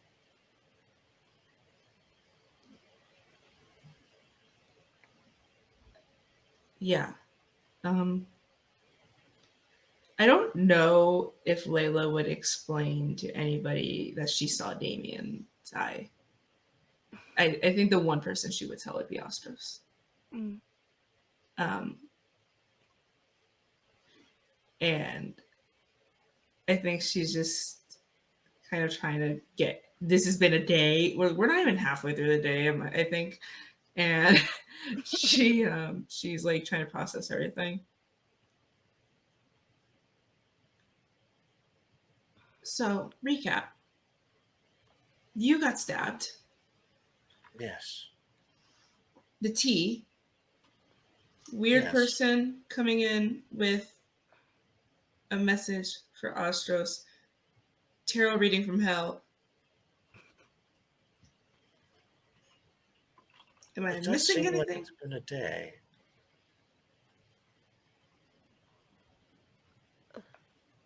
And Frozen at people. this point, one of the things that Rana is able to do, parts of the ground where the shards of the teacup are separate and close back around. Mm. Oh, that's cool. That's It'll cool. reform in a day. Okay. Oh, Miracle's always breaking stuff. That's really helpful. Okay. I need to go to the library. Okay. I am not in a headspace to go by myself.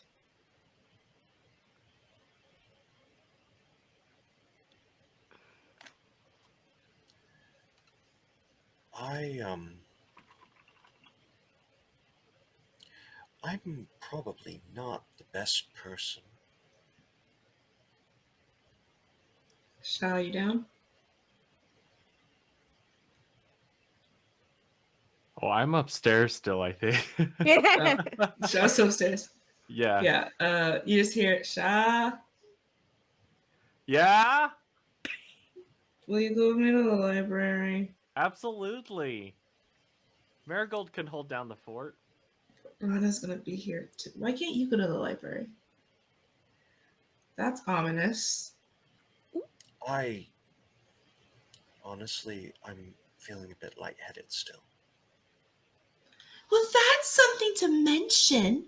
I didn't want to worry you. A lot was You going didn't on. want to worry me. You're lightheaded. You got stabbed. What were you doing? I had you mixing things. You could have been. You should have been. You need to go sit down. I will sit down at the counter. I'll be fine. Marigold, you need to make sure that Rana doesn't move. Like, they sit down and they relax. I'm putting the 4-year-old in charge. Yeah, like I always am. Yes, sweetie. Sure. Anyways, so Marigold deserves a promotion. Their promotion. Marigold has more of a share than Shaw and Quinn. That's insane. No, I'm kidding. It's like, But you what know if? Marigold? No. You get Shaw's raise. What? Wait a Now, minute. here's something. I would say that Isaac has probably watched the Undercity side of the tea shop before, Hmm? because someone else can go with you. Quinn can go? With the tea. Snap. This is the entire reason that I introduced the tea as the fact of the campaign. Yeah. Layla will look at Quinn. Does Layla have an idea that you have had to be in a specific like place before? I I- would say, yeah, like you on doing your analysis, you have the mechanics of it. Yeah. Okay. Hey Quinn, I know I'm making it sound like okay, so this is probably not like okay. So you saw like a lot just happen because a lot is happening, and I'm trying to process all of that. But you know how I just drank that tea and then I went somewhere and then I came back all like messed up. Okay, well we're gonna ignore the messed up part. You want us to have some tea and meet me at the library?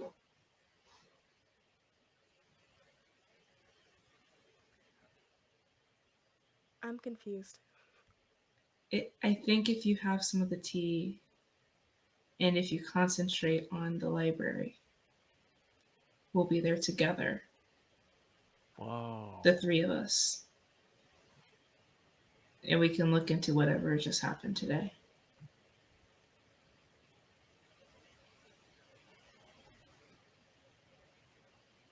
I won't I disappear?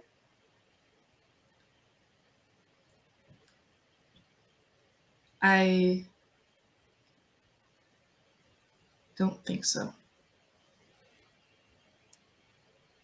It sounds like it might be creating a physical copy.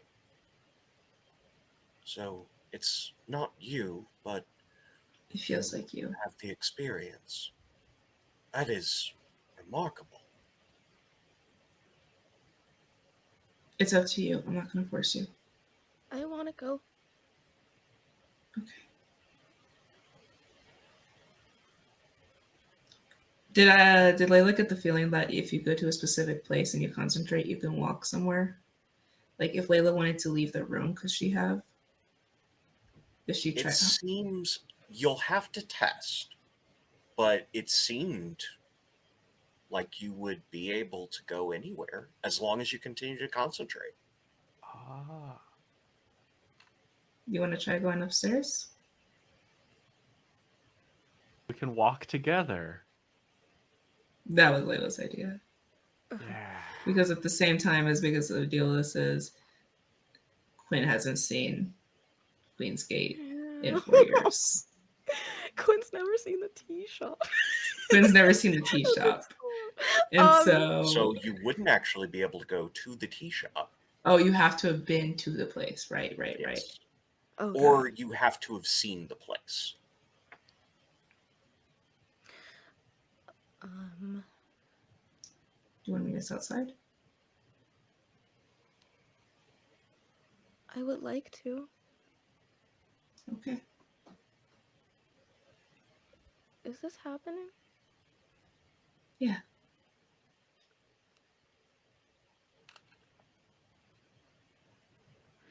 And I think Quinn's looking around because they look a little like they don't trust something about this. Like there's something in them is telling them that this isn't something's incorrect about this sequence of events. But they don't vocalize that part. I think they're just trying to nod along because so much has happened and they don't want to now be another problem. So they're just trying to go along with it like this is fine. Um but they just sort of nod and we'll look at the tea. All right. Isaac, you've got us down here. Rana, go Yeah. sit the fuck down. Marigold, you're in charge. Okay, I will sit Go. down. Ooh. 5, 4. Noted. Yeah, you better get up there. Shoot. They do start their way up. When I get up there, you better be sitting on the counter. Okay, sitting on a chair in front of the counter. Oh God, I'm leaving them alone with Marigold. Marigold's gonna learn so many new things. Okay, Marigold, go watch them, sweetie. And Layla will get the tea together. And this part, it's not difficult to do once you've got the batch done. It is creating the batch. And going back to the amount of things you had to do, there was an exact temperature that you had to get this at. You had to stay at that temperature for over 24 hours in order to steep correctly. This was a very complicated thing to do. I think she definitely asked Ostros for help with the fire, like maintaining Yeah. the temperature. Getting the coals to stay at the consistent temperature for a 24-hour period, definitely something that Austros would have been able to help you. Yeah. So the question is, when Quinn drinks, where are they thinking of? Oh boy. I think Quinn is has the tea in their hand and they're hesitating a lot because in their mind they're thinking they're gonna go to the surface and then they're going to be somewhere they do not want to be again. And there's a little fear that shows in their eyes. um but I think they look at Layla and they look at Shaw and they'll say I trust you both. Concentrate on outside of the shop. Just focus on that as much as possible. And they're gonna drink it. Okay. I'm I gonna think sprint up to see if I can meet her there. Layla's gonna wait next to Quinn downstairs as Shaw goes to meet her. Aw. We'll drink it and we'll truly try and think and concentrate very hard on the outside of Sin, I have a question. What happens if there are two places in your mind? Oh no! Don't We're going. You should. That's why I I started have thought pointing of this. because they had this look on their face. I was laughing because of Matt's reaction gif of a face. You have the best reactions. I'm scared. Oh, scared. Everyone's frightened except for me. It's wonderful. Okay, so what are the two locations that you are thinking of? Quinn, of course, the front of the shop. They're trying to focus, and Quinn is very, very particular about trying to follow directions. And so, especially because Layla is helping them focus, she is has the front of the shop and is trying to focus on that. Her mind keeps drifting off to her bedroom Okay. because it was the last thing she saw of the surface. And a part of her wants to see that again. Just in Okay. case. Why are people like in the bed? What? I don't know what's going on with You're bedrooms. doing my job for me. I love it so much. It's where the magic happens.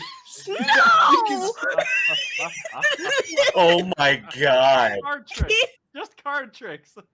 I didn't even mean to make that a thing. It was just a thing that popped into my head, and here we are. Okay. So, you have two places in your mind. How often do you think you might have gone by the tea shop?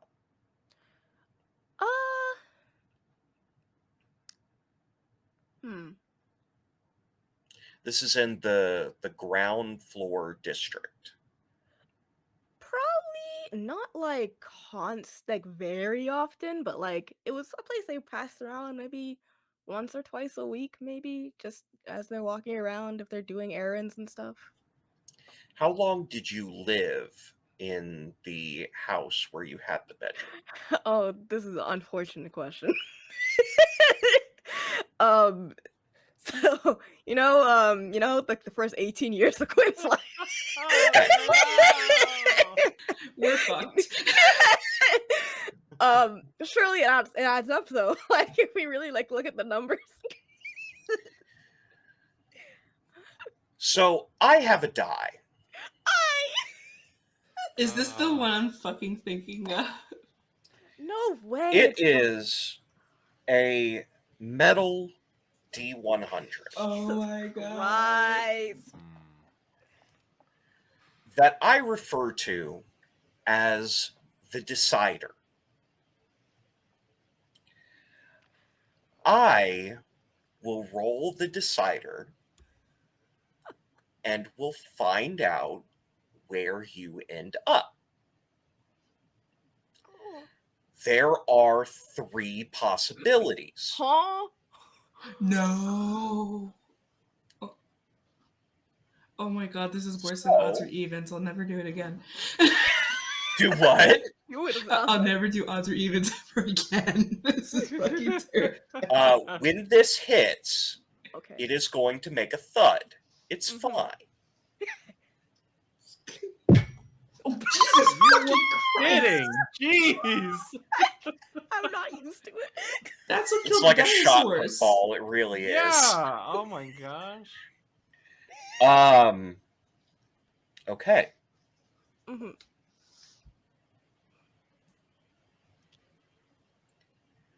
You drink the tea.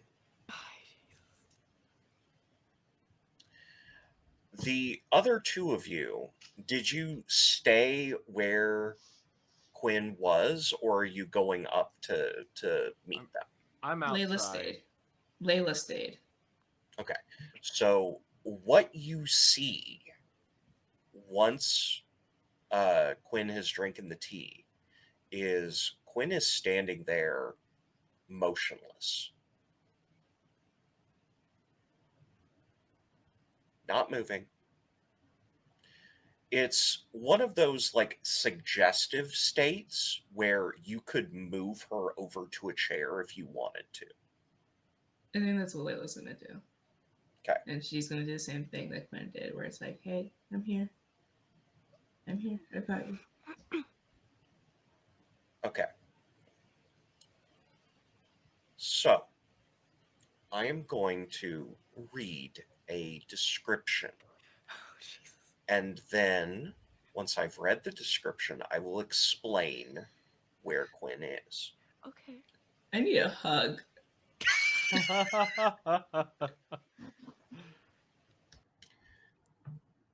The city of Queensgate consists of a ground floor and 2 stacks of metal platforms with sunshine piercing the grates.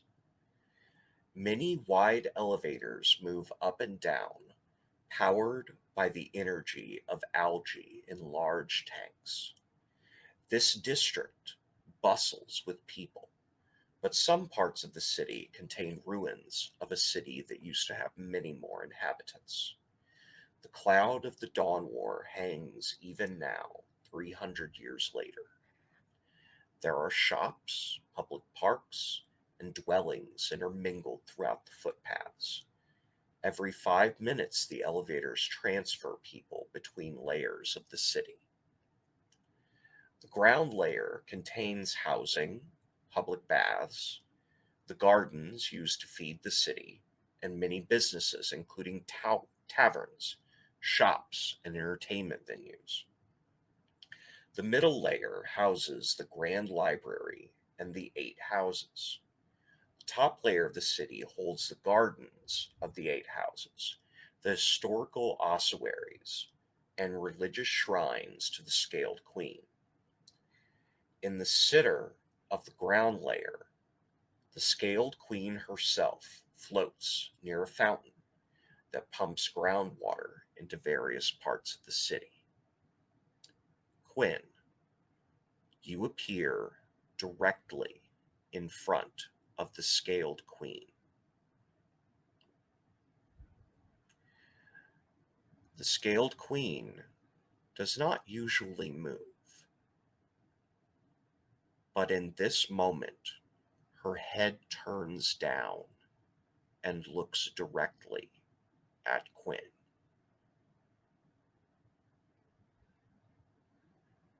And then returns to a resting position.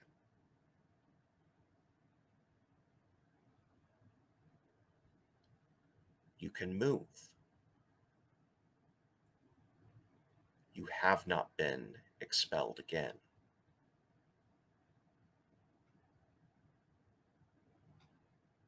The tea shop is about 2 minutes down the road. I think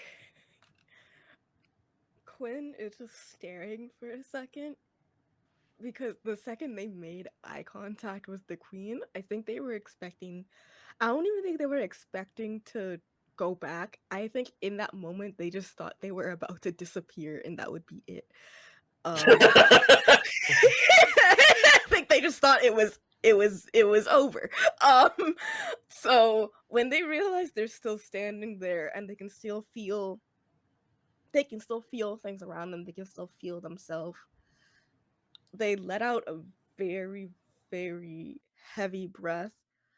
And they look around. I think they stand there for this maybe just a couple of seconds longer because they feel like they're supposed to be doing something or they feel like they need to be answering for something. So it's like they're trying to collect the words in their mind to try and explain themselves in some way, but they end up just not conveying anything. Nothing comes through. And I think with just very wide eyes and just a little scared, but relieved, but also confused, they just sort of leave. They turn around to leave. For the record, your eyes hurt Oh. because it has been years since you saw sunshine.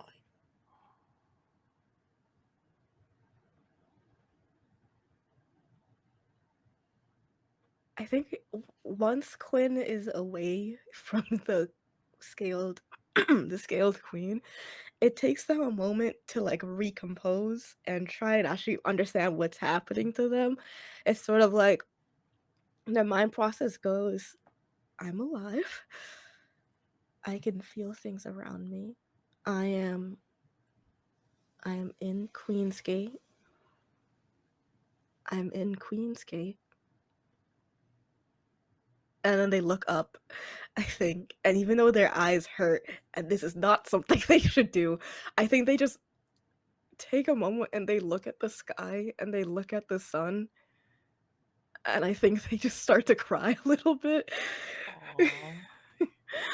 um, both because of staring at the sun and also emotions. And it is it is the first week of the year. It is cold, but the sun is out today. They just stare at it for a couple seconds. I think a moment passes, and then the routine in their mind kicks in, and they realize people are waiting for me, and I'm not there. With that, I want to ask Shaw, what do you do when you don't directly find Quinn outside of the tea shop? Well, the first thought is like I'm gonna yell Quinn, but then like remembering like the situation, I cut myself off, so you just kind of hear a quit, just like that echoes through.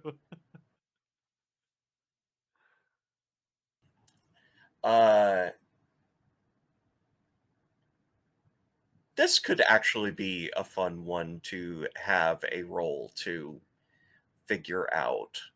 Right. Why don't you roll your analysis? Okay. This is the skill to take any bits of information that you have and like compile it down into something. I have a single 8, 1 success. Okay. In this situation, the first thing that would likely come to mind would be the symbol of the city, which is that grand fountain in the center. Okay. I'll go there. And while you are running toward it, I think that might be when Quinn gets their faculties back. Have you tested the distance of your capabilities? My little funky thing. A little, yeah, and it's been a lot of tests. It's been it was very heavily tested, I will say. That makes sense. So, what I will say is that you would know you can actually speak to someone up to a mile away. Holy shit. I'm just cool like that. I don't know. Oh, Little different, I guess. wow. I don't know. You know. Layla's about to fall asleep, and then Quinn just goes, "Hey, by the way, we need more of this for tomorrow. Okay, good night." Good night. You can't escape. This is what you get for putting specialty points into psychic abilities. What can I tell you? Then I think if it's in distance, then I think Quinn, because Quinn saw Shaw ran to the entrance, I think, as they were drinking the tea. So they would reach out mentally to Shaw and say, I'm still here. What? Where? I am near the fountain. Okay. Okay. Sit tight. I'm gonna go get Layla, and we'll meet you there. Okay. Thank you. All right. Yeah. Yeah. We'll be quick. And I'm Layla thinks she killed Quinn.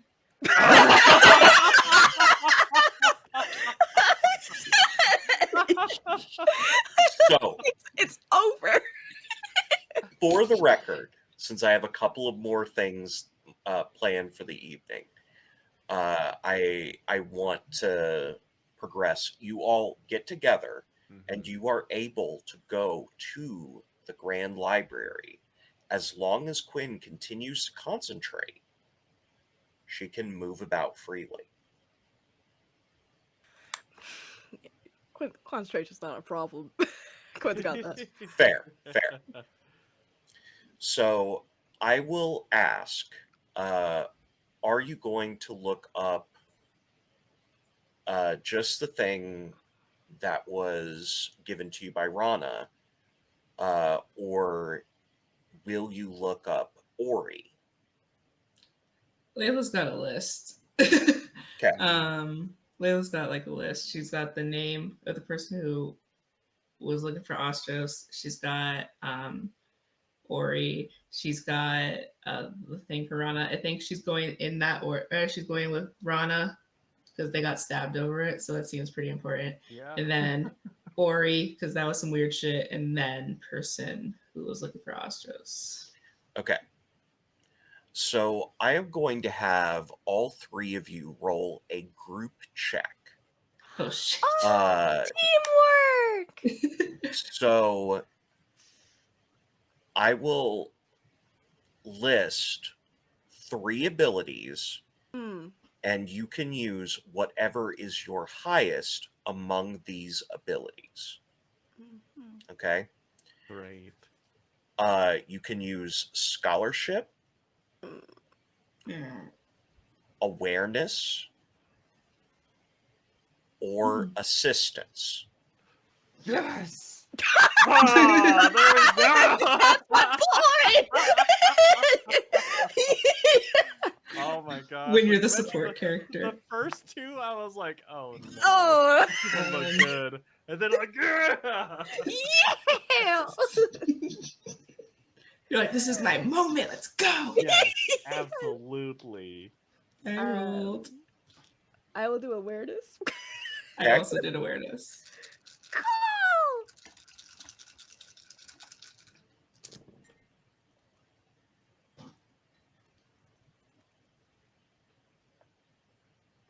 Okay.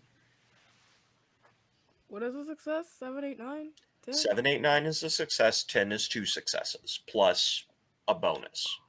Cool. On group checks, not as much on the bonus. Okay. 3, 3, I 5. got two 10s and an 8.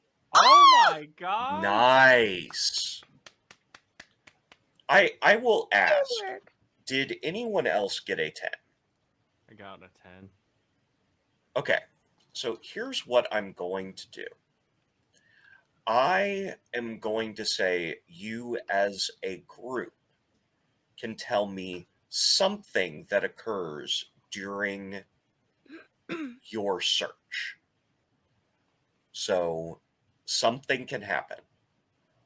I will talk about the individual things. You can stop me at any point if you want to add something. Okay? Ooh. Okay. So you do find all 3 sources of information. Mara Fairfell and Ori Dawnsoul are in the records department, essentially. First person that you find is Mara Fairfell. You find it is her service record that she served 20 years. Essentially, there are groups of people that during the day and sometimes overnight will fight creatures that are just outside of the walls to lessen the burden on the Scaled Queen. Mara served in that capacity for 20 years. She last served 5 years ago. You are also able to see that her name, Fairfell, was awarded as a commendation of her specifically wiping out a Fey Lord. Ow. We're fucked. In one-on-one combat. Dang.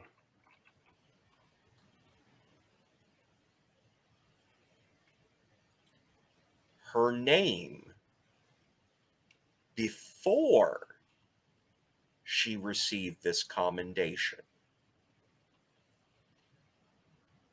was Mara Ironwatch.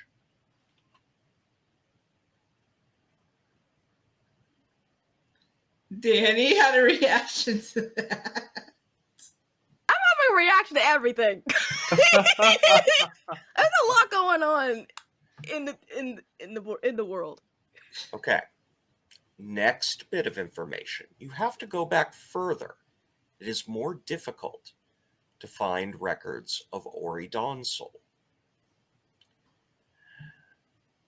The first thing that you recognize is the fact that Dawnsoul was one of the 4 old houses. The 4 old houses that existed leading up to the Dawn War. The record of Ori Dawnsoul goes back 600 years. Wow. It was a fucking ghost. Or she's skipping a lot to keep You, the heart beating. for God. the record, do not find information on her death. And there are records kept of birth and death, even dating that far back. But there are no records of Ori Dawnsoul's death. Hold on. Sit. Hold on. 1 second. Hold on. Oh God, this is why I should take. Oh, it's just all happening. We call it sit. I gotta backtrack very quickly. Okay. What was the name of the soldier lady? Mara Fairfell. Mara. Fairfell is spelled Faerfell. Oh. Fell. And was that her? What was her name before the thing? Mara Ironwatch. Iron Watch. Okay. I have a thought. I have a Okay. fun little thought. I'm gonna DM you something. While you are DMing me that, I would Yeah. like to give you the information on the easiest role, because you had a specific code to look at Yeah. for Pull what it out of my Rana gave you. bracket. It is a book on high-level magic. Specifically, it is a book on a process called making a homunculus. The process of making a human doll.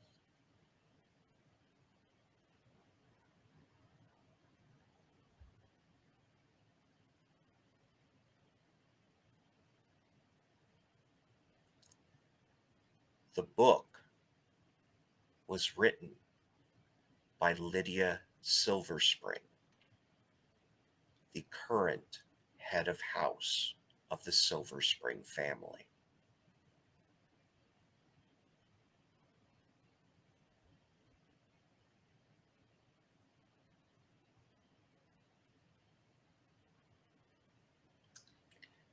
For the record, you do see that creating a homunculus is a short-term process.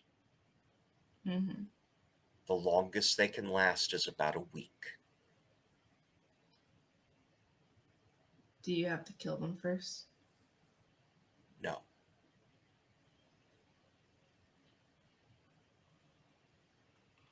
I DM'd you.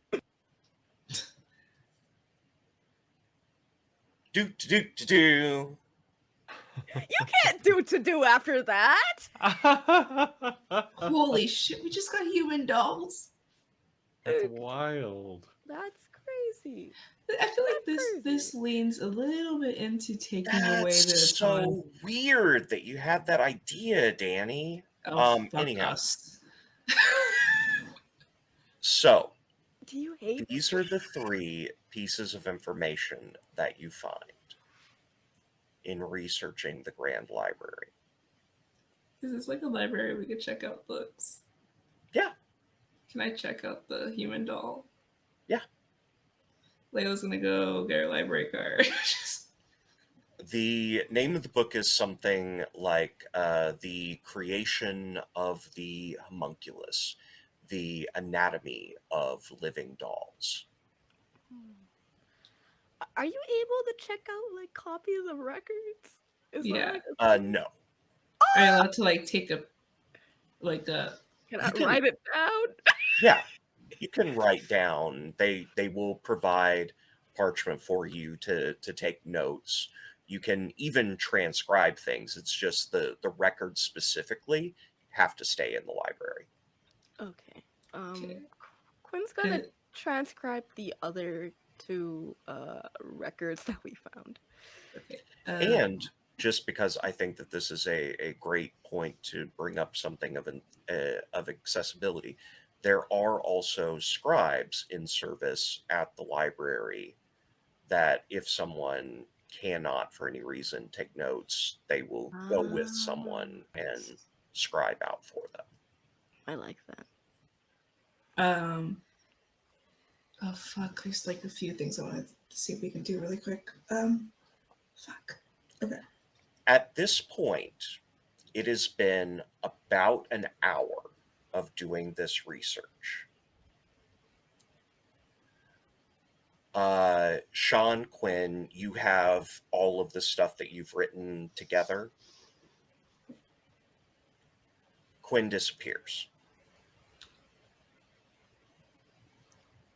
So there's a time limit. Okay. Okay, we gotta get back soon. Yeah. Okay. Fuck. So If you still have stuff to do, I can run back, check on Quinn, while you find what you're looking for. Yeah. Okay. Okay. If there's any of this stuff you want me to take back right now, I can Yeah. do that. Take. We checked out the book. I can do that part later. Okay. Yeah. All right. Break. Break. Okay. And I'm gonna run back to find Quinn. we're going to hold the thought for just a moment. Okay. Quinn, you appear back in the Undercity side of the tea shop. You're in a chair now.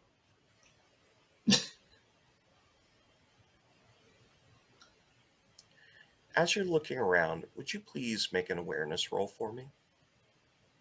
Oh Why am my. I doing that? Hey, son, why am I doing that, son?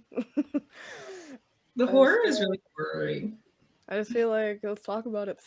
Son. um. Oh, sin. Oh, sin's over for you. Oh, hold on. I got two tens. I got two No, tens. It's over for you. don't poke them. Ow! Okay. I got two So- tens and a 9, so 3 or You get to decide a major detail of the scene. okay. Is there anything that you would like to add to the current scene that you are at when you appear back in the Undercity? So excited, but I don't really have anything. Hold on. Can I? You Am could keep this for a later bonus if you need to make another roll. It's essentially like you would bank adding 2 dice to your roll for a future roll. Okay. I have a question. Mm-hmm. Would I have been able to bring something back with me when No. I teleported back? No. Okay.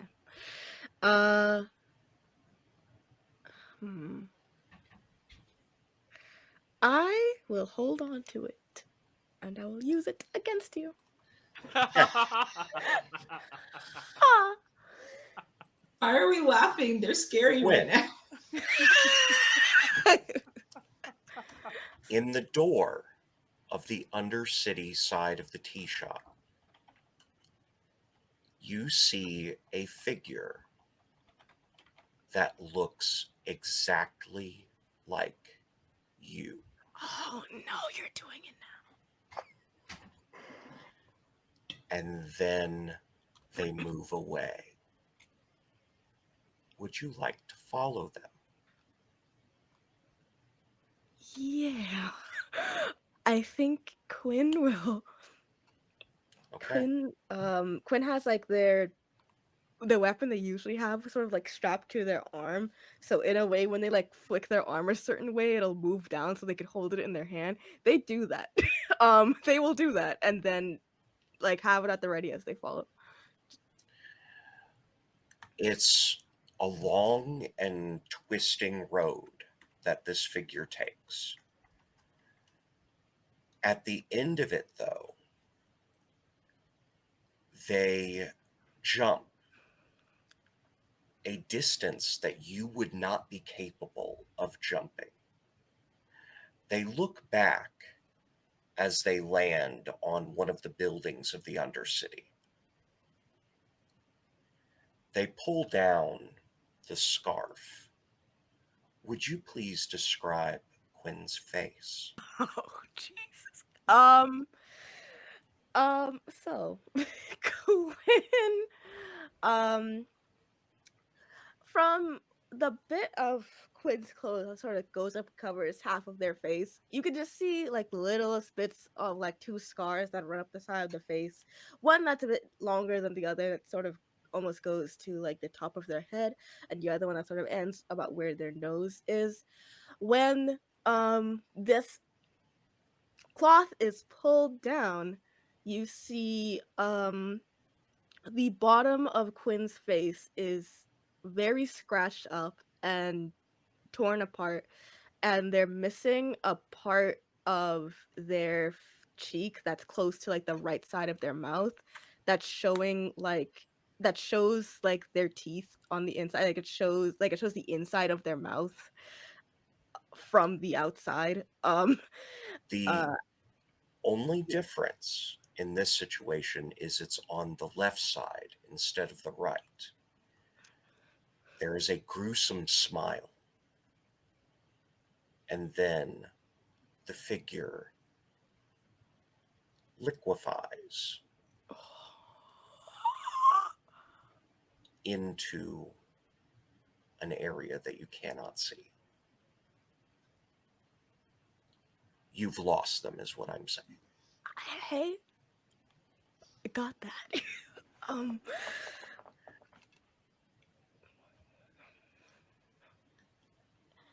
oh We leave Quinn there. Shaw, when you get back to the tea shop, would you please describe for me the person that kept the secret from you, who is in your family? Okay. I would say that like as I run back, maybe a little bit out of breath, especially holding stuff. It takes me a minute to see. It's like when I get to the shop, I open the door, but then it's like, okay, I'm back. We're good. I'm chill. And then I see like as I'm looking up, I start to see I'd say dressed fairly regally. Like the clothes are very nice. The type that it's like showy, but also like the good quality showy. Where it's like if you see it, you're like, oh my gosh, this person is rich, rich. And so it's like you see like red robes that would drag along the ground, with like a gold trim, that come up very like lithe but tall, imposing, cheeks fairly gaunt, but like there's almost like there's just this look of sternness on on his face as he stares at Shah. He's got a hat. It's not like it's kind of like I think ancient like Chinese hat where it goes up and it kind of flops down over the top with stripes of gold and red and black. Um, but when Shah sees him, he immediately like what he had in his hands, he drops and then drops down, kneels down, and into a bow, forehead to the ground.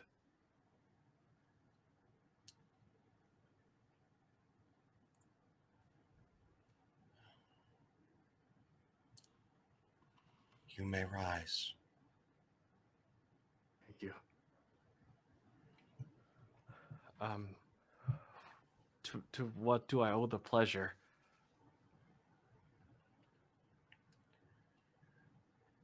I have received a request.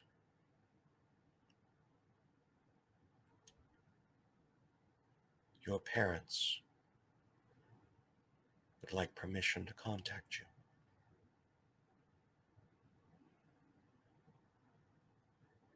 Right. Your birth parents.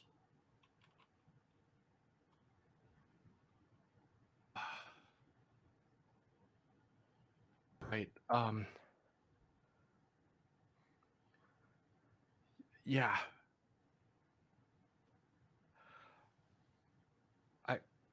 I'm sorry. I'm sorry to do this right now, but can you hold on 1 second?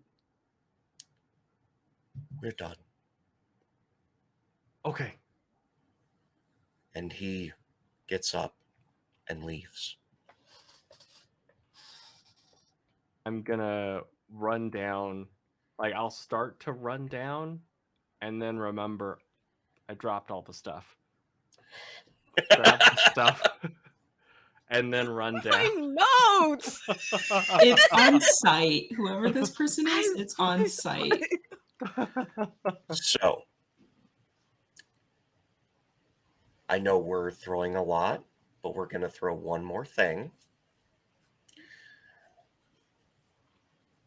We are going to end back at the library. Of course we are. As you are looking over more information, you hear in your head, much like you do when you hear Quinn speak to you. Layla, help me. It is the voice of Damien. And that is where we are ending off tonight. Twisted behavior. Twisted behavior. That's crazy. What happens there, you'll have to find out on our next episode. Why did we make First this Monday monthly? of each month, Queensgate Chronicles. You want me to wait a month? So I'd like to petition the GM. No, we're not waiting. To petition the GM. So, for the record, there's a couple of things I have to say, and then we're going to go around, do all the outros, and then we are going to raid out to probably Enchanting Sorcery Productions. We'll double check to make sure they're still online when I'm done, though. Thank you to our lovely audience for joining us. Be sure to stick around so we can show some love by rating one of our friends in the community. Our art for this series that is on the overlay was provided by Neptune_Miss. He is a fantastic artist. And our theme music is Journey to the Farlands by Stream Beats. Our cast is about to remind you who they are and where you can find them next. Starting with the person we ended with, but you can popcorn from there, Matt. All right. Hey, I'm Matt. I played Sha this evening, and this is such a blast. Holy crap. Dropping bombs on us at the end there. Jeez, goodness. But you can find me everywhere, improv and RPG, and I will popcorn it over to Knox. Hi, I'm a mess. No, I mean, well, yes, that's I'm Knox. Hi, my name is Knox Quiros. My pronouns are she, her, hers. And today I played Layla Silverspring, who's fucking going through it. If you want to know where to find me, you can find me on social media at Nocturnal_7. And tomorrow on Pluto Cleric's channel, playing a Monsters of the Week game called Death Was Easy, which is based off Hades, the video game. And Wednesday, you can find me with Sin on Bardic Inspiration Network and the Power Rangers game, which is going to be really fun. And I get to bother Sin about that tomorrow. And then that's bi-weekly. Both of those are bi-weekly. And then I'm just going to say it because we don't come back for a month. March 2nd, you can find us, again, me and Sin, over on Nerds with Dice, where I'm the GM. So you get Sin as my GM, both of us as players, and then you get me as the GM for the second season of our Masks campaign, Masks the Puzzle Project, where I'm going to make you pay. But if you want to stay in touch with what I do, you can find me on social media at Nocturnal_7. And okay, over to Danny with the weather. Hi, it's me, Danny Dennis Corner with the weather. It's cold, and it's also sad, and it's also scary, but that's okay.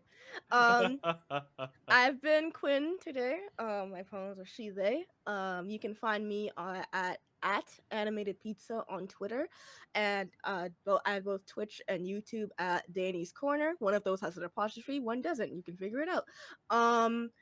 Where I usually will just tweet out what I'm doing. I stream on my own channel, either games or art. So if you want to come and hang out, that could be a good time in my little corner of the internet. And besides that, if you just want to see what other projects I'm doing, what other stuff I'm a part of, you should just follow my Twitter. Also, you should check out Hearthguild. It is an all lesbian gaming group. We are starting. We have started our third season of our Minecraft SMP storyline sort of thing, where we now have a bunch of we have a bunch of new things. We have fancy things now that people can play with, and we've been having a fun time. And I've been working very hard on it. And so if that's something that's up your alley, or if you just want to support Hearth Guild, sometimes we do charity events. We boost our members who, whenever they're streaming or whatever they create, we try to boost them and support them as we can. So you should check it out. And okay, back to you in the studio, Sin. That's me. I'm Sin, Synthetic 20 on Blue Sky, Asynthetic 20 on Twitter. But tonight you should follow QG Chronicles on Twitter and Blue Sky, because that's how to keep up on the socials for this game itself. As far as things that I'm taking part in, I have Power Rangers RPG on Bardic Inspiration Network, Apocalypse Keys on Nerds with Dice, City of Mist, a game called Fragments of Tomorrow's Apocalypse on Singularity Roleplay, Gay Camp Runners Cross over on Singularity Roleplay. I've got a Girl by Moonlight game coming up on Lost Caravan RPG this month that I am running. I've got Championship Wrestling Memphis, the worldwide wrestling game, going on over at High Shelf. All of that is stuff that I am doing just this month. So if you want to keep up to date on all of those things, follow me on social media to find out all of the details. And now we are going to, if I can go to the right channel, raid enchanting sorcery. And I don't have an in screen, so we're going to go back to the back soon screen. Have a wonderful month.